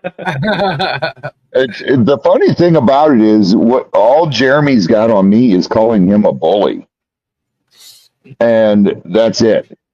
Now, you calling me a drug addict and selling drugs out of my farm is absolutely ludicrous. That's defamatory. He maliciously defamed all of us, and none of us maliciously defamed him at all. Now, I've gone over and I'm doing commentary on every stuck up for him. Yeah, we're not creating stuff and going. You're not. Yeah, no one's faking anything here and creating storylines and going after him. I literally do commentary after every one of his videos, or every stupid shit thing or lie he does when he goes after someone. I'm showing the proof. I'm showing the public records. I'm showing that this guy isn't innocent. He is not a victim. I'm showing that he's actually the one that's bullying not people. liking it, and he's hating it. And that's why he's coming after me. And he's coming after me hard because I'm the one that seems to be a little more outspoken every day on the channel. You know what I mean? And now he's going after anybody that comes on my channel, anybody that, and he even said a couple weeks ago that he's going to go after any attorney that comes into this, any new party that comes into this, and he's going to start harassing them. He's already done that. And he's doing it. Yeah. He's already done that. Yeah, he's already done that. He tries to intimidate and stuff. This is bullying. He tries to call you out, mock you, harass you. Yeah, he goes after my husband because he can't go. He has nothing to go after me on. Yeah, he'd be out of it. He's lying about him. He's lying about me. I mean, the best tonight was my camera. What's your issue? My thingamajig here. Oh, your mole. My mole. What was your comment? I got one of those too. But that's not right there. No, but I got one right above my. You repost it. I got one right on my cheek. I've got one on my butt too. Gabe hugs. Oh yeah, Gabe. You're supposed to give me hugs. Oh, you give you a hug. Oh, I thought they were giving me a hug. Richard is going to teach him a lesson. Bet. Listen, the worst thing in the world he could do, besides dragging Ray into this, is dragging Richard into this. Right? Gabe, get a piece of jerky and let's make this night better. Time to smile. Uh-oh. What would be even worse is dragging Michael into this. Oh, Volpe? God. Yeah. We're near the end of it. I know. It would never die. You know, Michael is like he's like one of those, he won't shut up about it. Every day he'll talk Jeremy Hill. He's doing that now, and he's not even like a litigant. If he was right, oh my God. Oh God, if he added Michael Volpe to this, it would be going for the next 10 years. Oh, apparently he's going to be adding Michael. He's going to be adding Guapo. Who else are you going to add to this?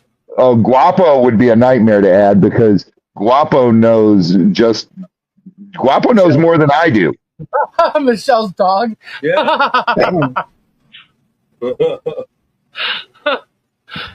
He had a problem with that too. He harassed the dog.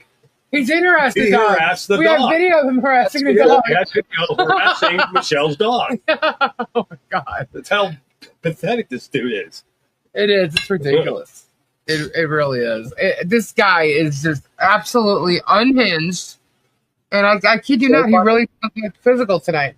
Let's get physical. Somebody peed in his Cheerios. Oh, I did that. Somebody peed in his Cheerios. I pissed in his Cheerios.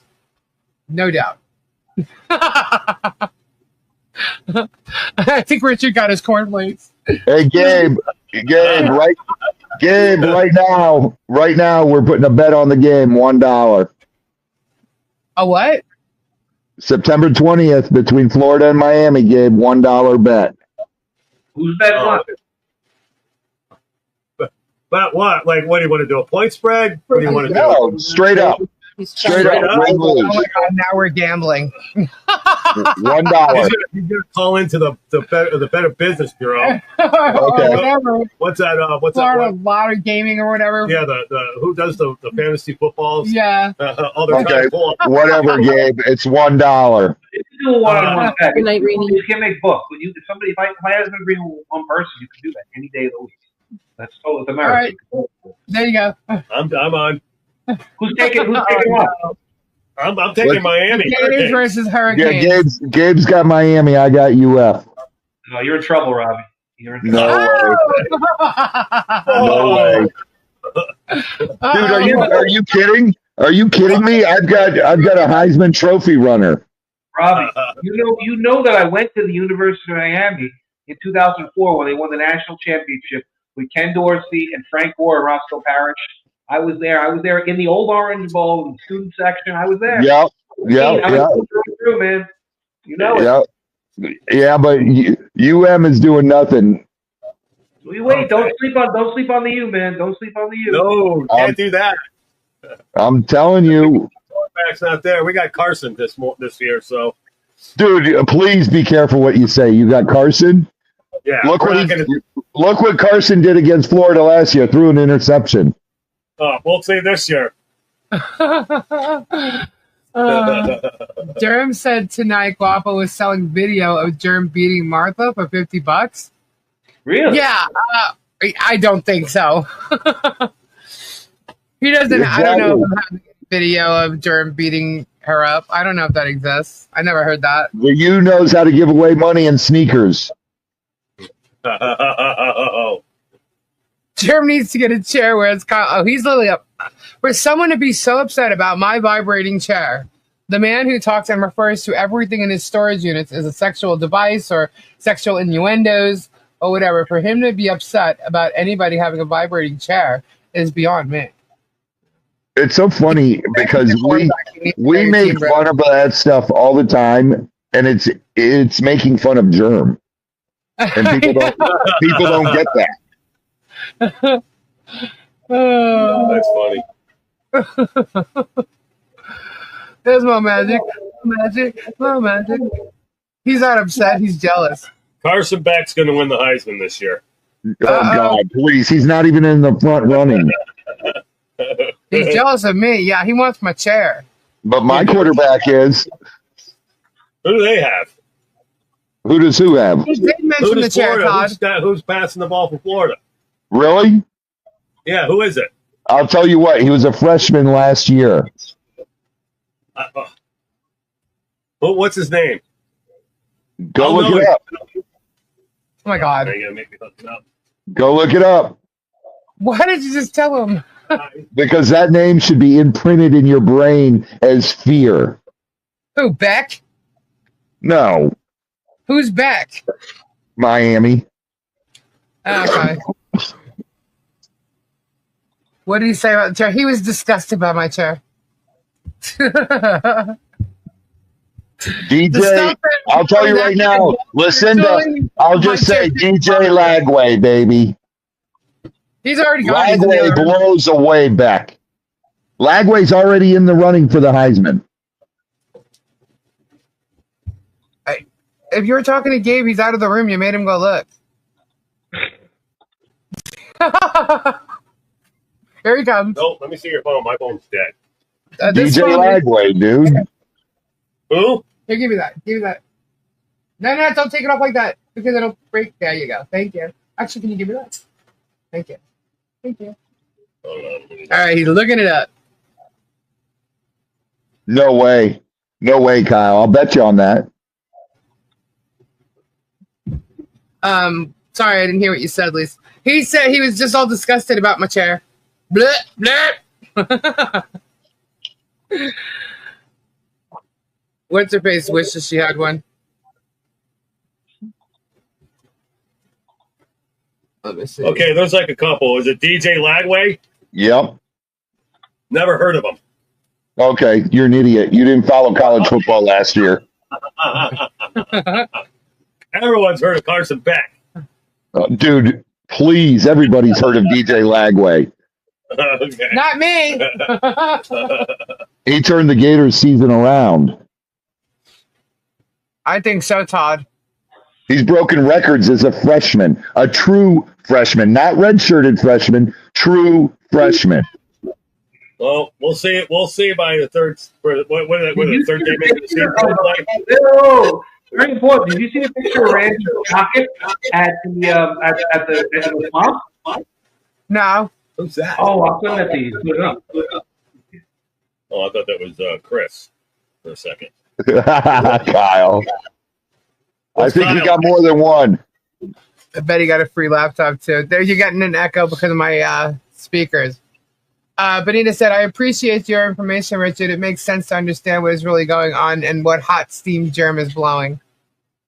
He is throwing hot steam. He's a Cleveland steamer. He is that. Here we go. Did I get an email? No, I didn't get an email. Richard, were you sending me a picture or something? Yeah, I'll send you an article. Okay, let me see. We got to put it in the private chat. Let's see. Put that here. I get nervous when Richard sends pictures. Articles from my website. Okay. Well, our true test comes the first game of the season, man. We play Notre Dame. You're going to get your butt whooped. It's the Catholic First Convicts. That's the Notre Dame. You're going to get spanked next Saturday, Gabe. Who you guys play your first game? Nobody. Go down. Oh, what happened then? Go down in the article. Oh, Long Island University? This is the one. Yeah. God, that's that girl. She's like Joan Rivers. I didn't even know they had football team. Well, she's the one that's banging in shock. You heard of Long Island University? They shocked me. He looks as charming as a serial killer in that picture, right? Randy the Rocket Shock. Pocket Rocket. Just call him Randall. He hates being called Randall. Pocket Rocket. I think he hates Pocket Rocket more. Jeremy's lawyer. That's him? Yeah. Yeah, doesn't he look like a serial killer? Yes. Totally like a serial killer. Anyway, keep going. And then we talk all about him, and that's the Florida bar in Tallahassee. Dude, does he have any lips? There's Doreen. Doreen showed up in Central Florida, in the area by Trenton. She showed up like, and was there for 6 months and she ran for judge. She was down in Boca and then she got ran out of town. She's a carpetbagger. You know, how different is Boca from Otter Creek or Boca from Gainesville? Oh, Jesus Christ. Oh, Jesus. Really? And this broad shows up and she's like, I'm going to run for judge. I've been in Florida for 25 years. Like, yeah, but her partner. Big difference, woman. Shock it anyway, her. Keep going. Yeah, Shock is banging her. So keep going. All right, there we go. It's just, there she is. Again. Don't say anything. Sorry. Sure. Don't say anything. All right, there we go. The carpetbagger. Oh, there's the germ. Okay. And then, he always have his mouth open. Or do you guys? Yes. No. Or do you guys make it that? Hey, here's the picture. Here's the picture. Go down below that. There it is. Randall shocking in public with an unknown child. You see? So that's him with some child. We don't know who the child is, but that's Germ. He's a UF fan. So I cannot support Randall Shockett's team. I can't. I'm sorry, Robbie. I can't do it. He's a Gators fan? He's a Gators fan, yeah. Oh. Dude, he's not even from Florida. Get out of here. What connection do you have for the Gators? Get out of here. Okay, there's the picture. Go to the picture. Randy Shockett. You're an idiot. Probably hates that shit. Robbie, the guy's a Gators fan, dude. Dude, yeah. Trust me, the Gators don't want him. Well, they got him, dude. He's in living color right there. In the swamp. He's there. He's with a random child. I don't know what it is. He looks like a serial killer in that picture, too. He looks like a Florida Gator serial killer. Look at him. Why does he use I mean, he looks like a very large person here, but his picture that he uses normally doesn't look anything like that. Hey, and look at his shirt. It's a generic Gators shirt. Yeah. Nike shirt. Iron on or something? Remember Iron on.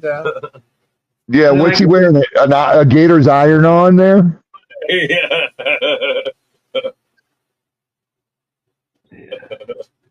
That's what we got going on. There's the Florida bar right there.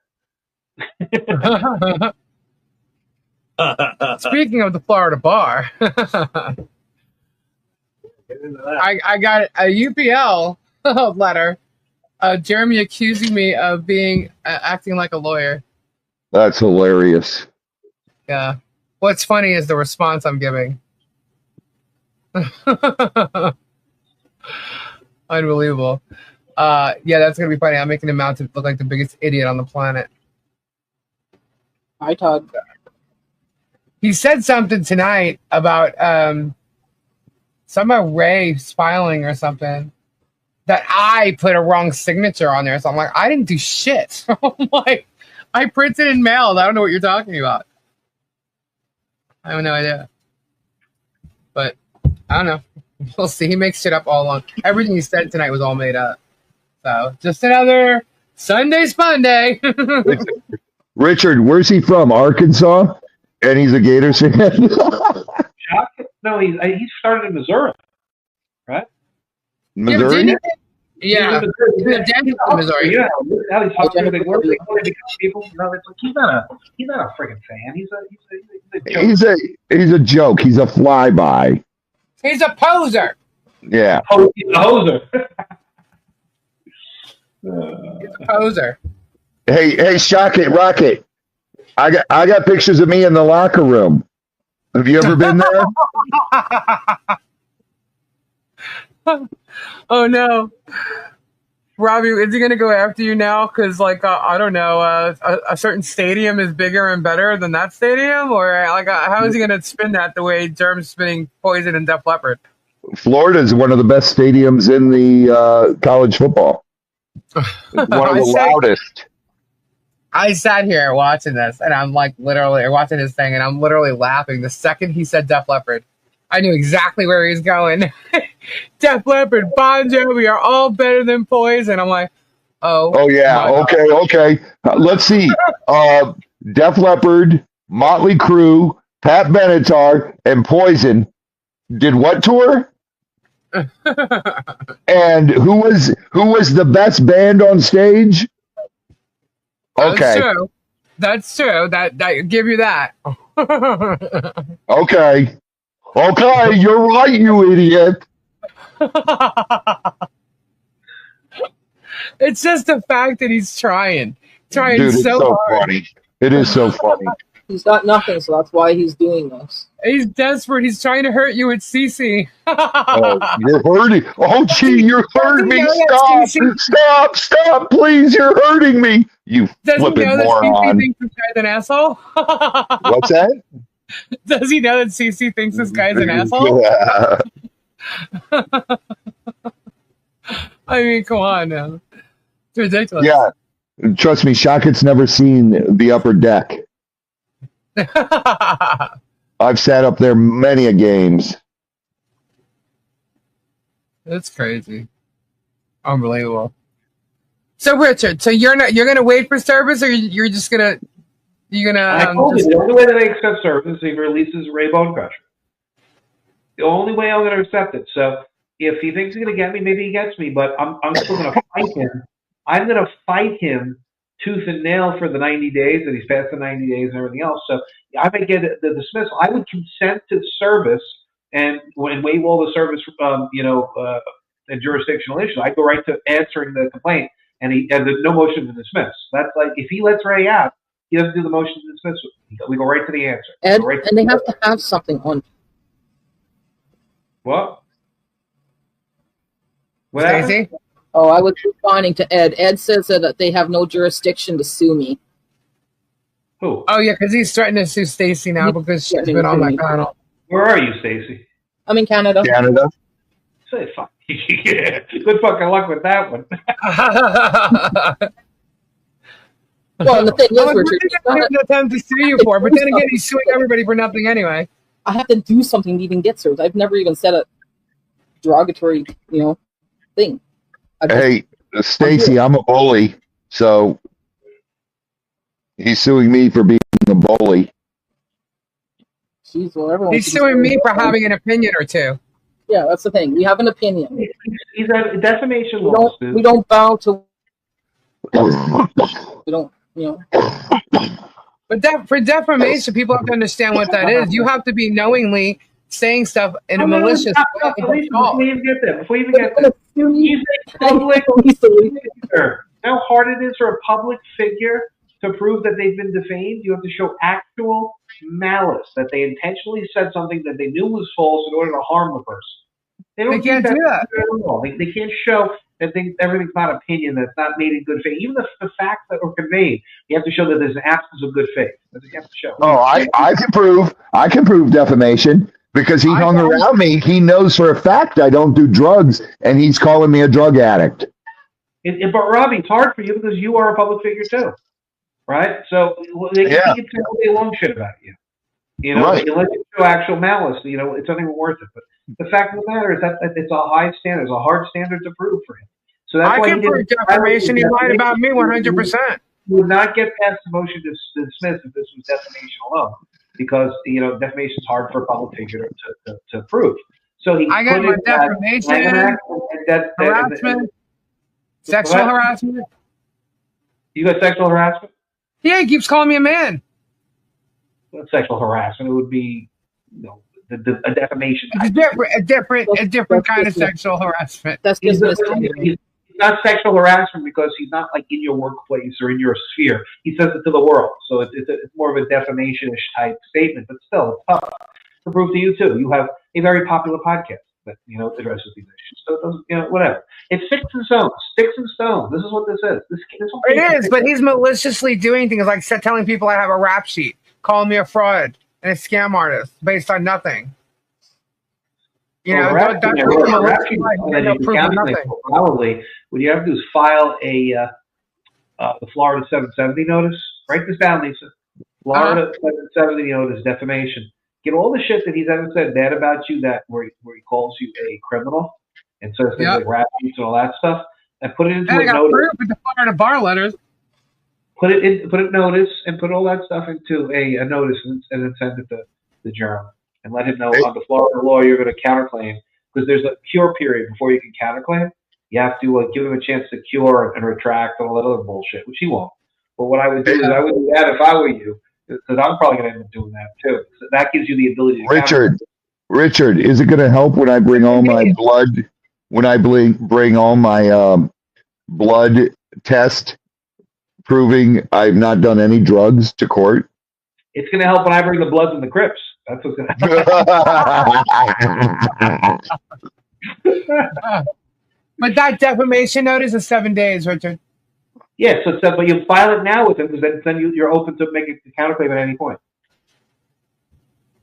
Well, it's a letter. It's a notice. You just got to write it as a letter and you have to list out all the different things that he said. On such and such a date, you said this. It was false. It was defamatory. Please correct it. Blah blah blah. On such and such a date, you said this. So enumerate everything that he said. All your gripes against him. Put it in one letter, one notice. Send it to him. Fuck it.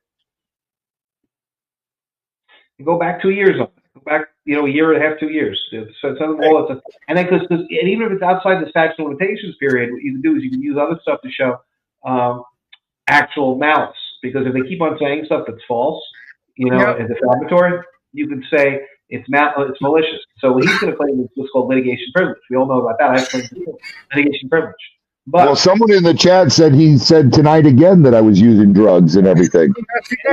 What you can do with that, Robbie, is show his malice. So you can show actual malice by him continuing to misbehave and say defamatory things even when the lawsuit's in process. You can't sue him again for something else, inside the laws, but you can sue for, you can use that to prove his state of mind, his intent, his modus operandi, his common scheme of defaming people. You can show that, but his maliciousness. You can show his maliciousness. That's what you can show so much with that. And the great thing about it is I'm not doing piss tests. I'm doing blood test. There you go. Rich, so has he actually threatened to sue Mike, or he's just threatened to get involved with his custody case? He called his ex. He threatened this, that. He's threatened everything. He hasn't done anything yet, but we'll see. We'll see what he does. That'd be interesting. I just think that if he tries to add anybody to this federal 2 case at this point, Belito's going to turn it down completely. Oh, he's going to flip.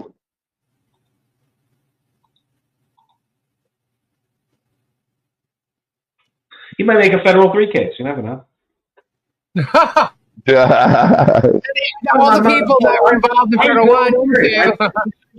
He screws up getting me. He screws up getting Dave. I don't think he can get Dave, number one, because Dave's not in Florida. Dave is outside of Florida, so he has no minimum contacts with the state of Florida. So I think he'll get out of jurisdiction. But and Volpe too. I don't think he can get Volpe because Volpe's not in the state of Florida. So that's just it. I don't think he can get anybody like that. So it is what it is. Richard, how about his minions following his malicious saying and defame more Lisa and others on his behalf? Yeah, that's where you can show a bit of a conspiracy, concerted action liability, but you can also show. Oh, he said last week on his live, he said one of the videos in regards to Dave, that Megan and Tug have the videos. He literally brought them in with the whole conspiracy, how he handed it over to them and they're all part of it. He's talked about Shara paying for her legal fees and the same with Megan and Tug. Yeah, that. It just shows they're all working together.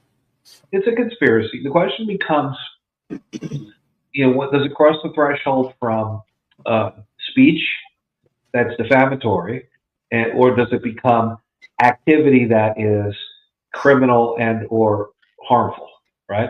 So you have, if you cross the threshold, you can have speech and say, I protected speech, I protected speech. Well, the instant you say it's harassment, the instant it becomes harassment, that's a crime. Crime is not protected speech. You can use words, but you committed the crime. So if they're going to be acting in a way to commit crimes and torts, outside of defamation, as part of a conspiracy, a common scheme, a campaign, that's the good word for it, a campaign of horror. Smear campaign, yeah. But one part, if you can show that, then you have something there. Oh, I definitely can show a smear campaign. How about this? Let me ask you, as far as Dave goes, last week he put a reward out. Oh, no, I'm sorry. 2 weeks ago, he put the reward, the bounty on Dave to have everybody, find out what his address is. If it leads to him getting served, he'll pay them $1,000. Then last week he upped it to $2,000. I don't think he's in the bad for that. That's actually you can do that, solicit the public or something like that. But the thing is that you need to show it's a campaign, and I did this in the case that I have against Dinesh in the Middle District, in my complaint, I talked about a campaign. And I very, very vividly and graphically said, this is like the Muslim horde descending upon a walled city, medieval city in Christendom. And they are there with their scimitars, their swords, they're hollering, ya, ya, ya, Allah Akbar, and they're saying bad words to the people, but they're also shooting catapults and flaming arrows and hot tar. And doing a defamation case is like suing them for their bad words. But in the whole course of things, they've burned down the city, they've burned the house, and they've chopped the heads off of women and children. So there's a non-speech component to that quote-unquote campaign. It's not a smear campaign. You know, they're yelling outside. Okay, you've got them from saying bad words to you, but it's a larger campaign. It's a campaign of terror. It's a campaign of harassment. It's a campaign of dishonesty. It's a campaign. So that's the whole point. It's a harmful campaign.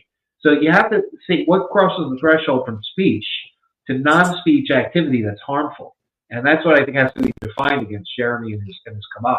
You know. Like admitting to something or denying to something, you get into it's like this stake in the ground as to what something is. And they'll try to argue it, but that's the best advice in a case like this with Germ, because especially when you know he's lied, especially when you know someone like, I don't know, maybe someone who may have debunked him a whole bunch of times.